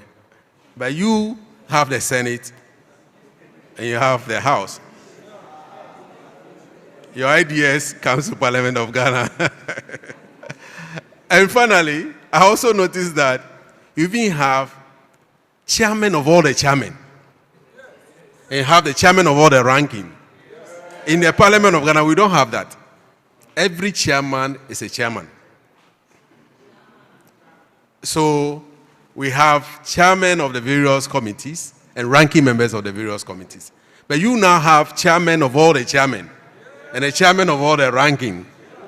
This is an innovation. I think I'll go back to Parliament and tell Speaker that we shall have chairman of all chairmen. Anyway, that's on the lighter side. And so I want to commend you highly. As I mentioned, I want to say that I'm for it. I'm prepared to support you in any way. What we need now is to learn more of the parliamentary rudiment, parliamentary process, parliamentary procedures, debate. My colleague said, he nearly says, debate on the floor of the House.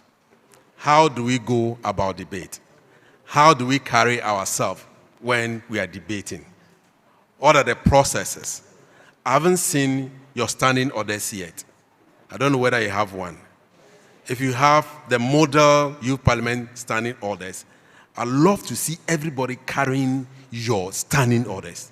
You don't come to the House, even though today is a ceremonial day, you come with your standing orders and your constitution. These are the 2 things that we carry to the House.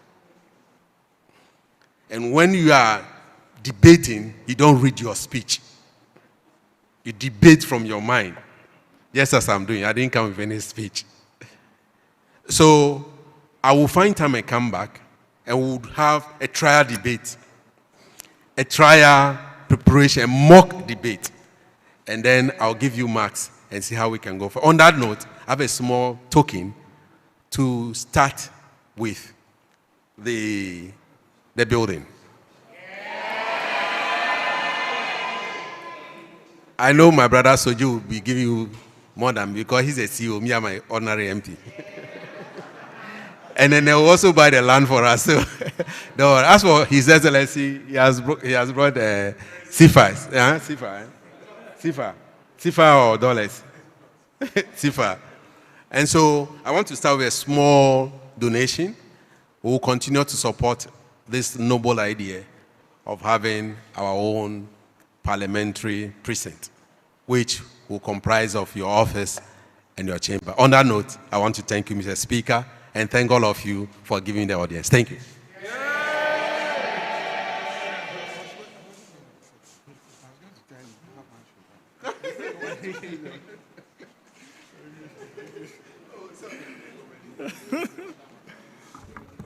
Thank you very much, our patron, for this kind gesture. Our patron has basically digested our vision. And on behalf of all the youth, we want to say thank you to him and his support and his pledge. Honourable members, I wanted to ask him, I don't know how exactly he manages his schedule. Honourable Bedra is super busy. So I wanted, maybe we'll find time and then you tell us how you manage your schedule, because it's just impossible to understand. And Unami, Honourable, we look forward to listening to you again to understand how you manage the schedules. Honourable members, we are now coming to listen to the last address, and then we move ahead with the launch of the fund and then the cake. Please allow me to call to the podium His Excellency Captain Retired George Kofi Mfojo. I'm not retired. But not retired. Not retired. Oh, sorry. But not retarded. Okay, yes, it's true, it's true, it's true. It's true, it's true. I'm only retired, I'm not retarded. Yeah, good evening, all of you. I've been here for a while, and I've been around you for some time now. Your third anniversary, I was with you. You remember? Yes. And I gave you a few tidbits. From all indications, you've been doing very well. Those of us who have the experience will tell you you are doing very well. If you remember, I said I was the DCE here. Then later I went to Parliament for 2 terms. Honorable Bejra came to meet me, and I left him and ran away. Fortunately, I found another, avenue. That is Togo. I'm Ghana's High Commissioner, as you've been told. That's how you do when you prepare your back very well. That is what I expect all of you to do as you start from this age. You understand me? You are all very young now. Learn. Whatever you learn will follow you, will continue to go with you. You understand? However old you are, they will look for you and say, go here. The youth will be there, they will call you and say, you go there. So start learning from now. We are prepared to assist you. I've been asked to launch an appeal for funds. I don't know whether you brought people to help you, donate towards the building. Have you done that? You see? So but we have a few guests here who are prepared to help you.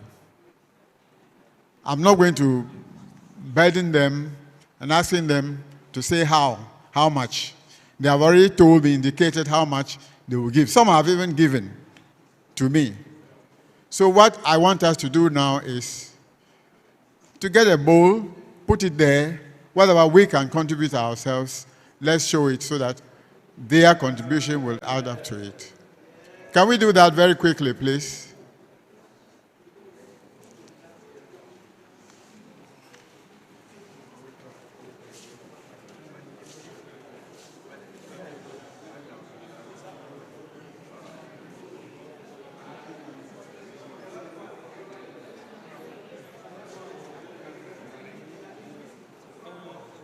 Yes, honourable members, please, we are about to launch the fund, and His Excellency is doing that for us.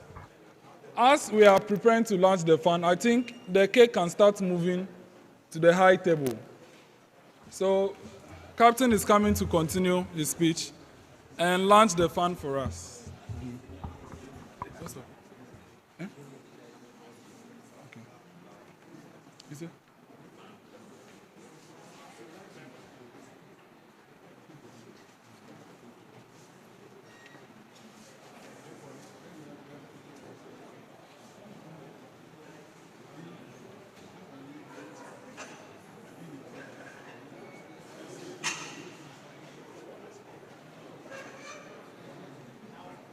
Honourable members, the question will also go to you. How are you also going to support the fund? Honourable Vixen, are you bringing poultry to support the fund? Honourable Wonder, how are you supporting the fund? Okay.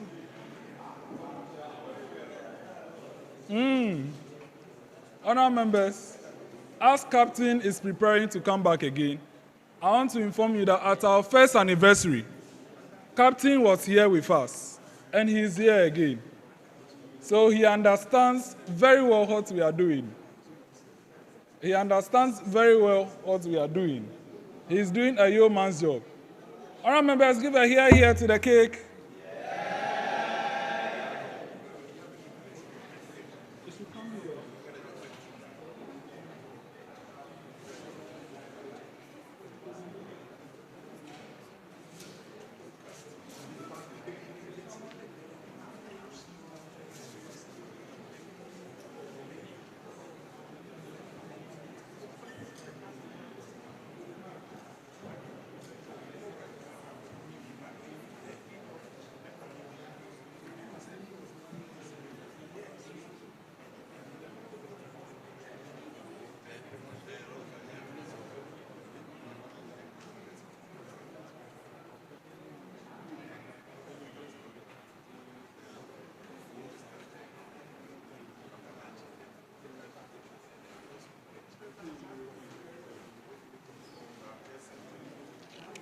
Honourable members,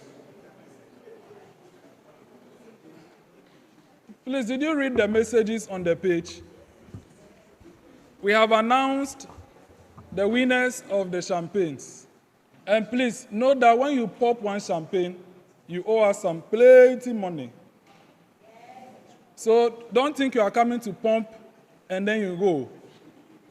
You know yourself, so start preparing your allowance, your salary, down. You know yourselves. You will not pump for free.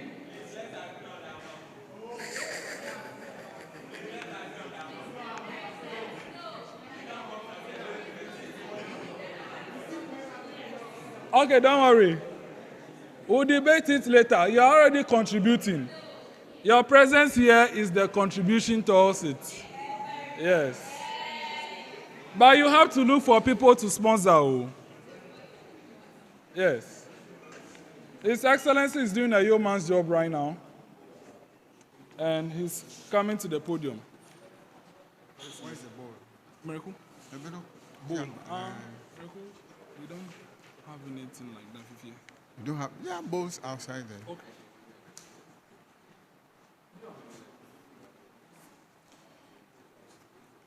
I believe when you are asking people to help you, they want to see you help yourselves, not so.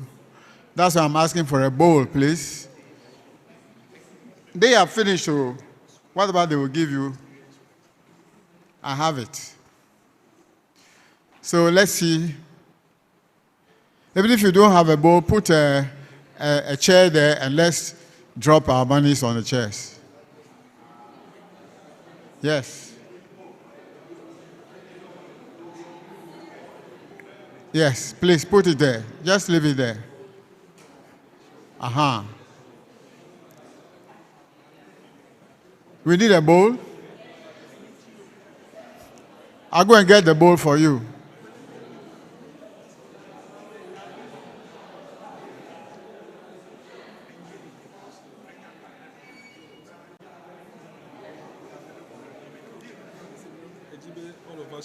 Yes. Yes. Obey me na Momo number, che. In the case, I'm here on my program. No, more number. Let him. You can announce him. Okay. Honorable members, so what we are doing, since we are changing into the technological era, I want to give the Momo number for the ones who forgot their money but have money at the bank or in their Momo. So we have a Momo ID in the name of Youth Impact Movement. The ID is 781672. That is the Momo Pay ID. 781672. For those who have forgotten how to use Momo Pay, let me give you the number so that you can copy the number.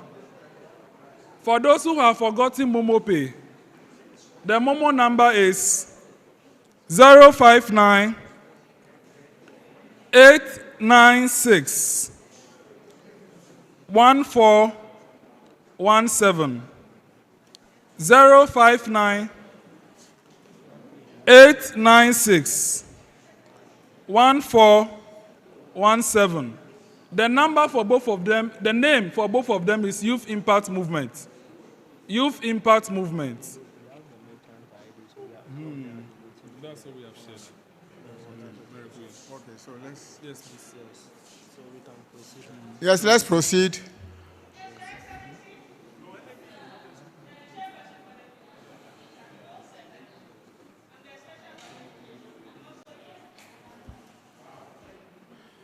So, can we start something? Yes. Is Marshall there?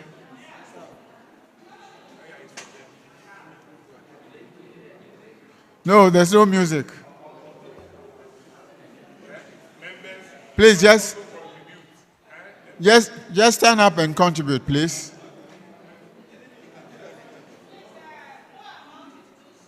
No, anything, just put something in to encourage us, to give you more.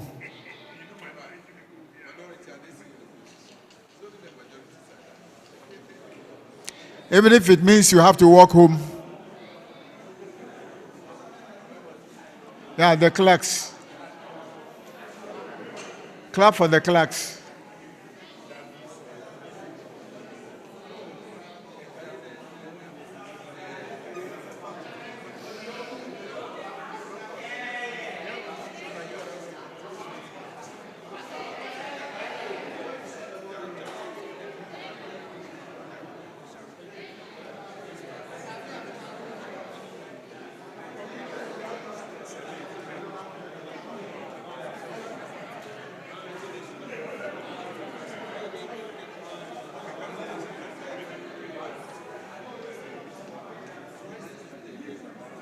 Okay. Thank you. We can do better. Oh, controversial MP, we are waiting for you. We didn't see you. Please come. Please don't mention names. I don't want anybody to get embarrassed. Okay. Controversial. Okay. Let's see how much is in the.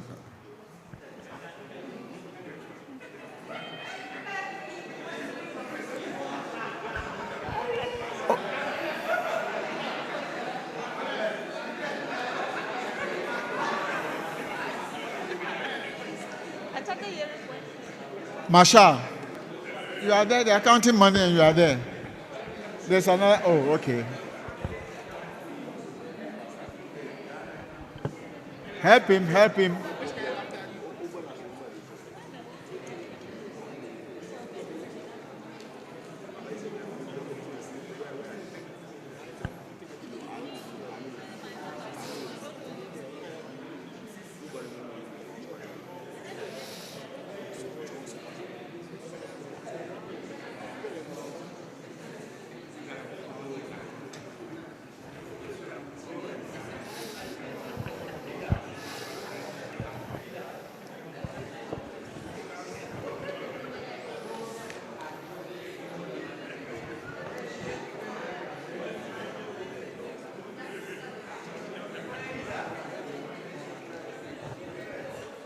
We've got 21,000.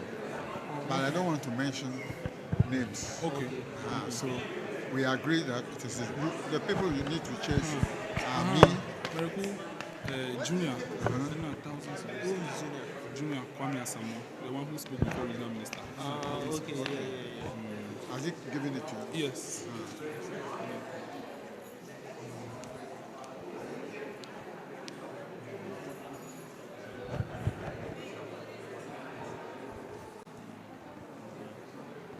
So 22,000. So paid. That's forgery. Yes. That's forgery. So what you do is that it's me. Mr. John Paul. Controversial. Yeah, he has pledged. Yes. Then Honorable he has also pledged. Honorable Honorable James Bunu has paid. Yes, he has also paid. Has he paid? Yes. So you left with Mr. Honorable Mongo. Yeah. So this will be 32 has also sent his money. And the Gavina. 2,000. He played 2,000. Oh, okay. The doctor has sent his own. Yeah, he has sent. So who here? That's okay, Obe pledge. Pledge, eh? Yes. Okay. Tonya, I'll send it to you tonight because I have Sefa now.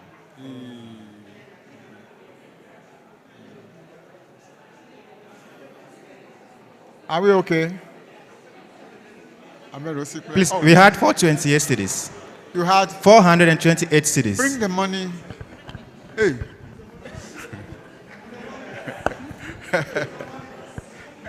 You had what? How much?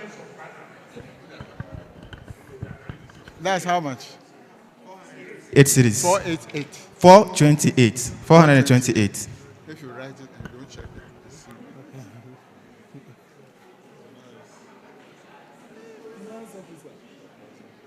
128 cities. So should I add it to this? Not yet. Check it first. Okay.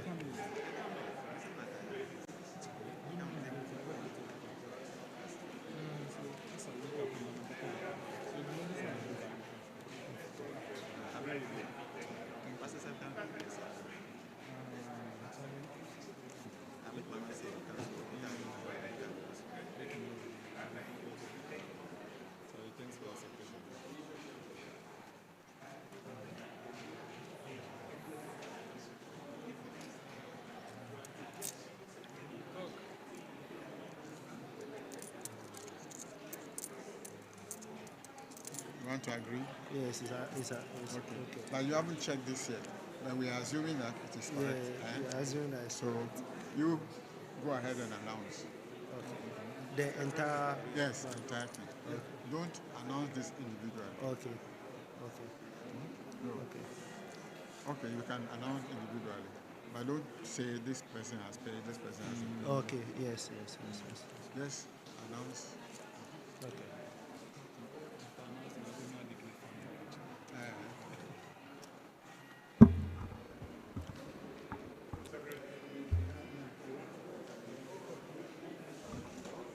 Honorable members, at the end of the fundraising, I'm glad to announce that we have a total of 22,428 Ghana cedis. 22,428 Ghana cedis.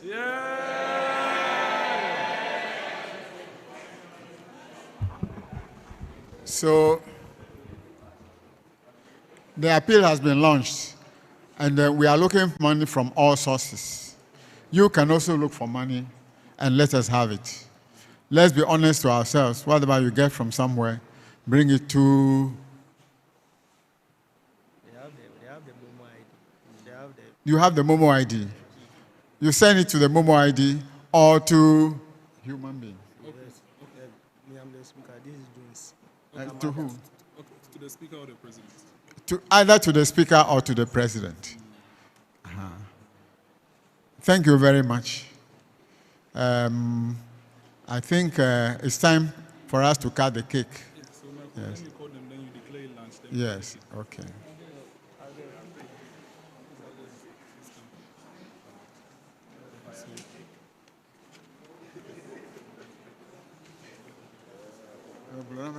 I mentioned amount of it.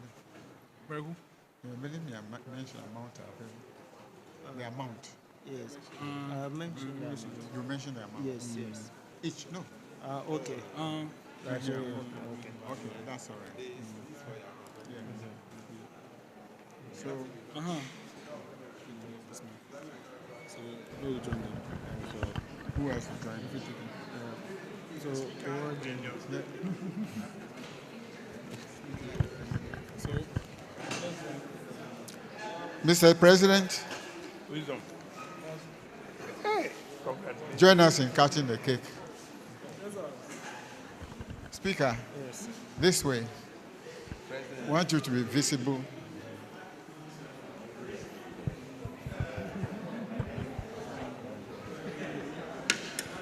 I'll give you, as the biggest fundraiser, I'll give you that. Oh, why? So, Yes. Speaker, so we cut this cake. In the name of the Father, the Son, and the Holy Spirit.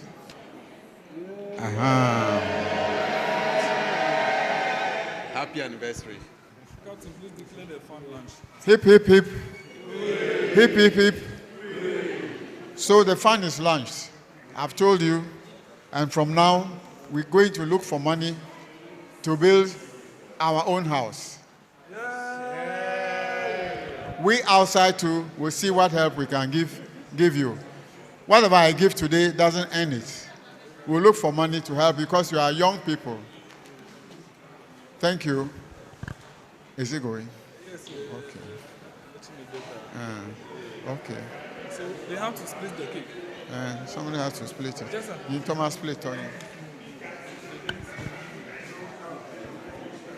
Where the? Okay. So you would taste the cake. Wait and taste the cake. Where's the paper?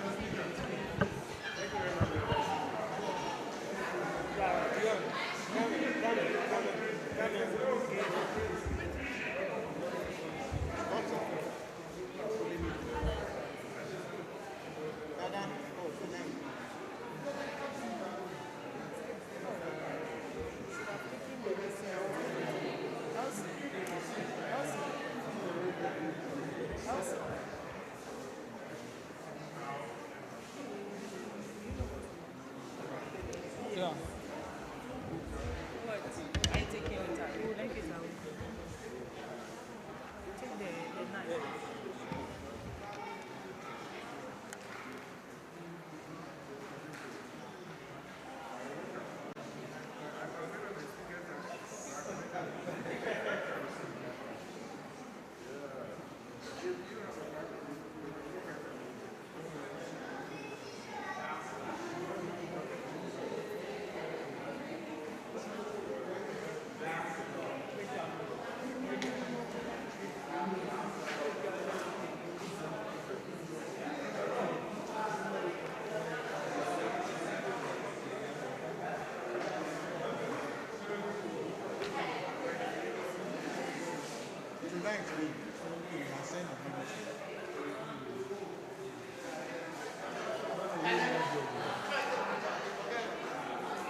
Please, proceedings have not ended. Proceedings have not ended. Proceedings is suspended for 5 minutes.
members, please resume your seats. We want to close proceedings for today.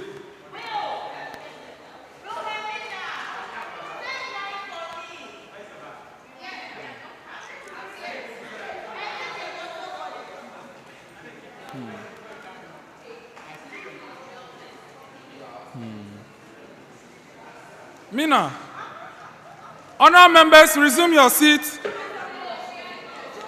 Yes.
I know.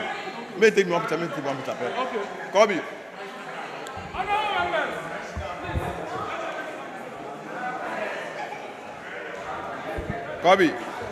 Kobe, take me for me, take Osman. Kobe.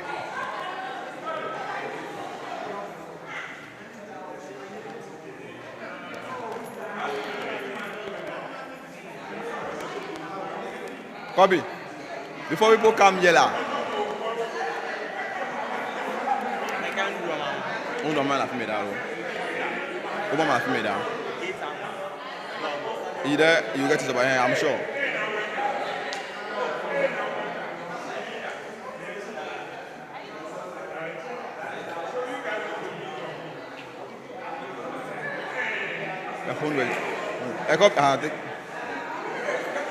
You there? If I chop the bio, I can't make this. Make it take up.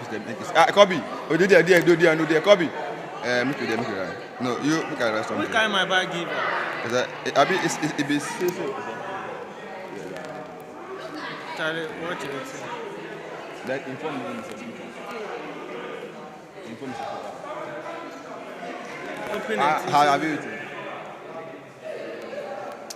Which kind my bag give? You know be No. See the place the bag give. It be agbo. You say want buy food for you. It be agbo be that. I beg take me to see. He take us already. Oh, you know take us. He take us already. Oh, I beg forget about this guy. Hey. I said let me hug you. Let me. No, come so we take the picture together. Fine, come. Make it. So we do this. Hey, I think we do something. No. I go now, man. Oh, I beg. Hey, we go.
Hey, what's up? Down before you come. Felix. Felix, this is the one who. If I can't give presidential self, that's the I can't call him, but I don't see him. Charlie. Honorable members. Let's do the champagne. Yes. No. Yeah, because if you don't do it, then it's useless. Uh, Okay. Honor members. Where's Wanda? Oh, well, let's use the people here. Okay. Honor members, proceedings hereby resume.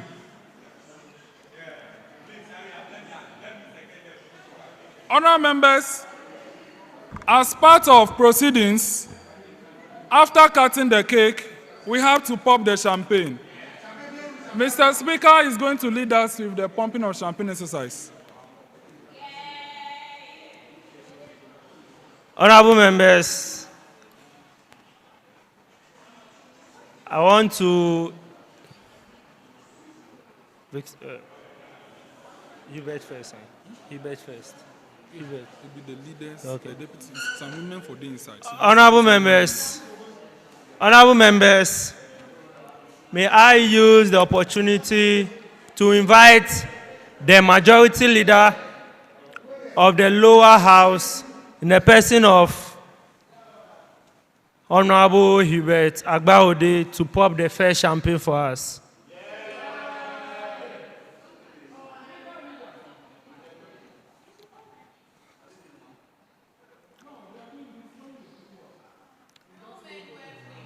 Honorable members, may I have the singular honor to invite our second deputy speaker in the person of Honorable Constantina Etonam Afi Agbenola Oduga.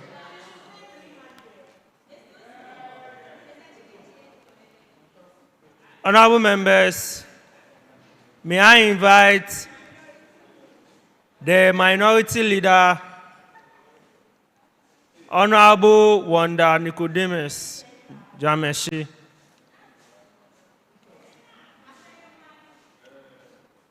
Honorable members, may I invite the Deputy President of the Senate, Honorable Linda Jobu,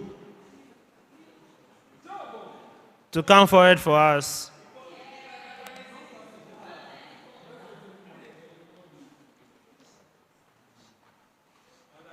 Honorable members, Jones, left for a minute. Honorable members, shall I invite one person from the clerk department?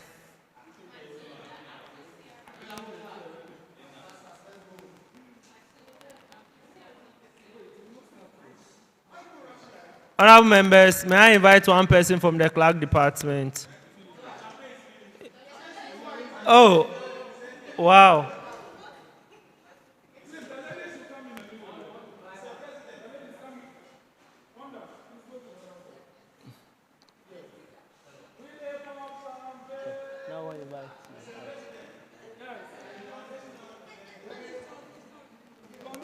Honorable members. Honorable members.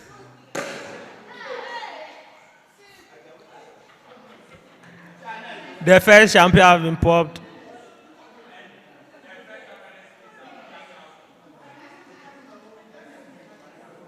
Shall we have someone pop the second one?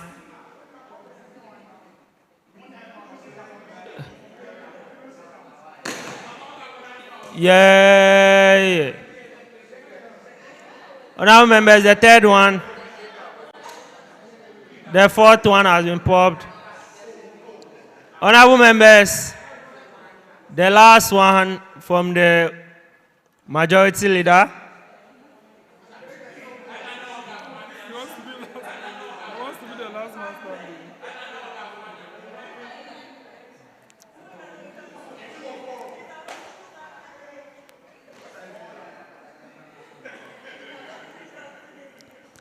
Honorable leader, we are waiting for you. Yeah. Honorable members,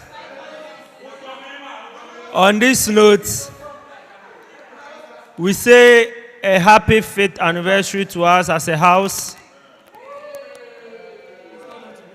May our impact be felt in Ghana, Africa, and beyond. Honorable members, on this note, I can say for a fact that they can start bringing the caps so that we can all. I think should we announce someone to propose, please? No. Oh, you are proposing. You are proposing. Honorable members. Honorable members, as we share the champagne, let's move to item 18 on our order paper, which is closing remarks by the presiding officers. Give the closing remark. I'll give the announcement. Honorable members, it is my singular honor to thank everybody that played a part in making this anniversary a success. First of all, I want to say a very big thank you to the Almighty God for making this day successful. Honorable members, profound gratitude to the High Commissioner, Togo High Commissioner, no, Ghana High Commissioner to Togo, in the person of, hold it for now, in the person of Captain Fojo, Honorable James Gunu, who is the original, Volta original minister, Honorable Bejwa, West MP, Honorable Divine Bosson, who is our patron, Honorable Mahunyo Agbe, who is the presiding member of Ho Municipal Assembly, Mr. Calvin Gavivina Okujetu, Dr. Soji Tete, Mr. John Paul Semavo, and Mr. Junior Kwame Asemwa. Honorable members,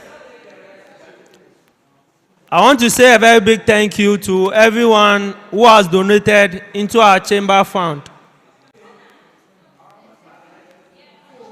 Honorable members,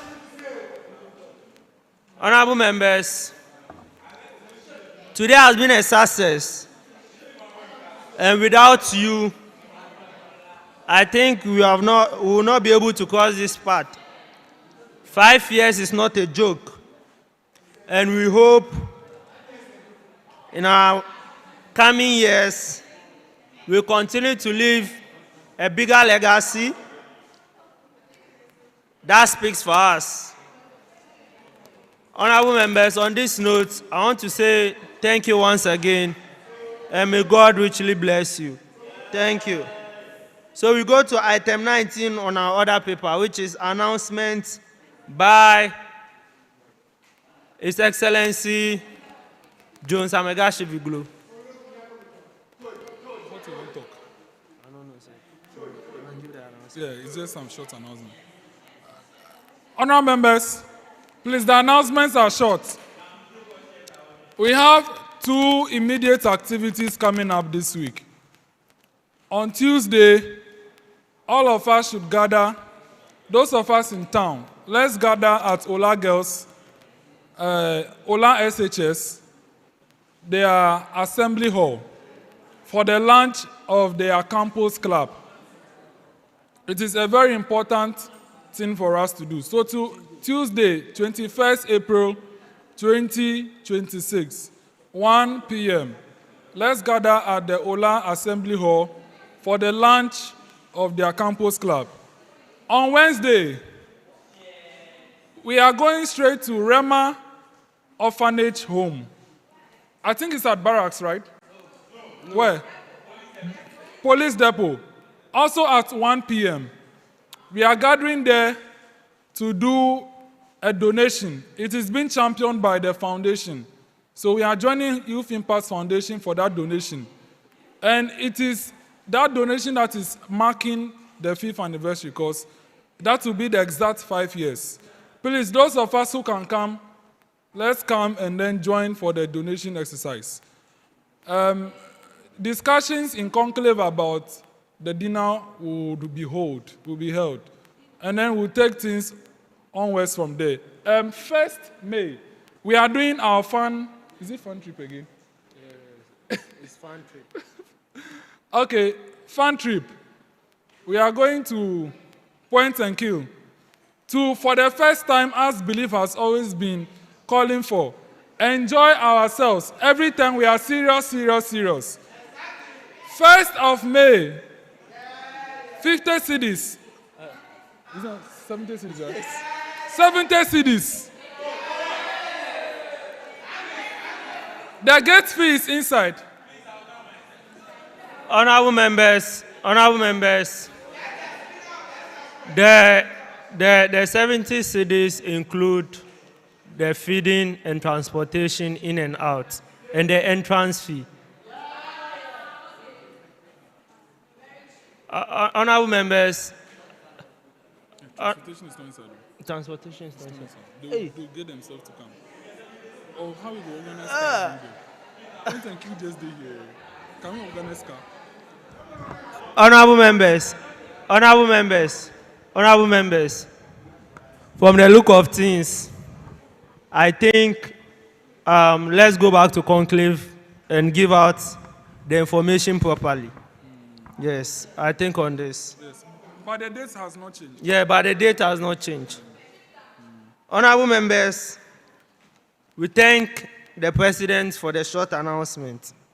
Let's move to item 20, which is adjournment to the 5th joint sitting of both chambers in June. Honorable members, we are adjourning to the 5th joint sitting, but you should know that we'll be having parliamentary sitting next month. But we are adjourning to the 5th joint sitting. Honorable members, shall I invite the majority leader to move the motion for adjournment?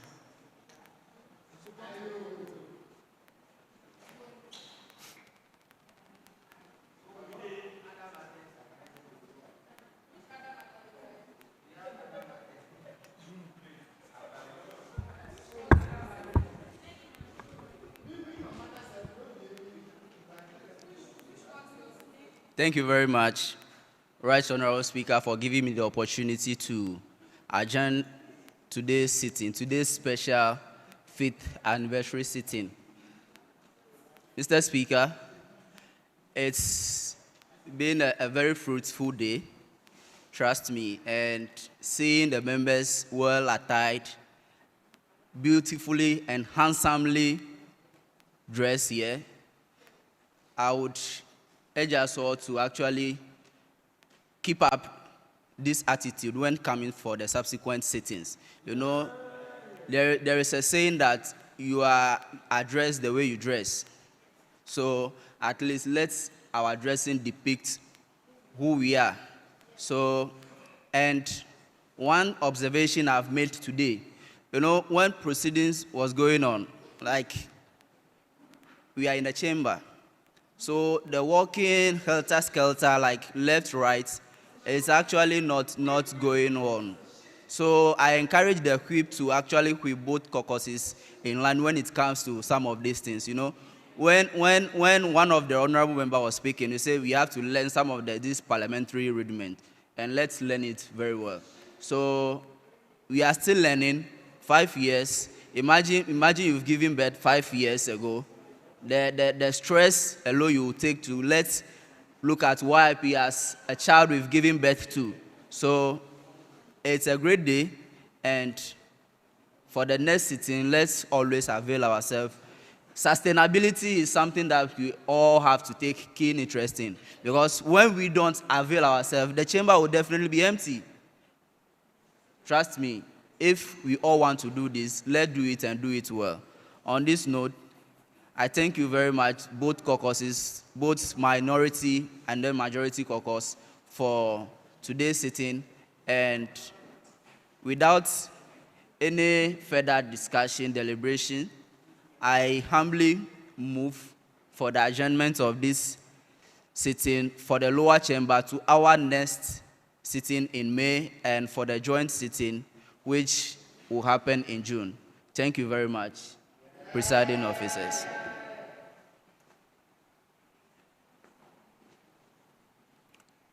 Honorable members, the minority leader to second the motion.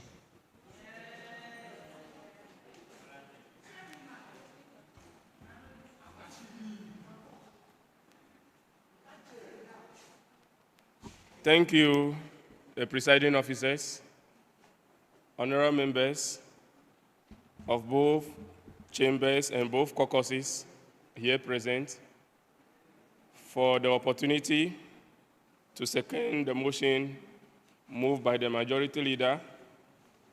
Today has been a very grateful day, and we are being grateful to God Almighty for the journey thus far. Ebenezer, this is where the Lord has brought us. 5 years on. It's not a joke. And may I take this opportunity to thank each and every member here, those that are not here too, that indeed we planted a seed earlier, I said that, and today we are seeing a forest of young and vibrant youths who have the mindset to make sure that in the near future, we have better Ghana, better Africa, and the world at large. We thank our invited guests for the impact that they made in our life, our patrons, our partners, our sponsors, and all those who put their energies in place for the successful organization of the 5th anniversary of Youth Impact Parliament. May the Almighty God richly bless you all. As a house, it is our prayer that we continue the effort in training ourselves in parliamentary businesses, public speaking, and social norms. Yes, that is our core mandate, so that at the end of the day, we see a Ghana, an Africa, or a world where the young leaders thrive. So on this note, I thank you all, and I have the opportunity again to second the motion for adjournment to the May parliamentary sitting and to June joint sitting. I thank you.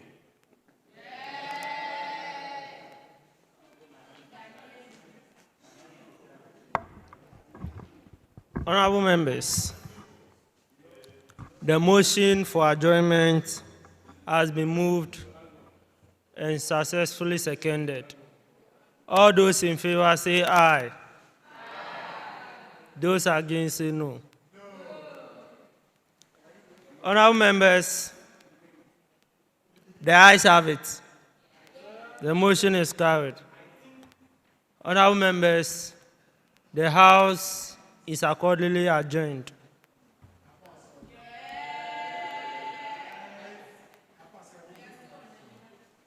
Clerks. Are we going yes, let's process. Clerks.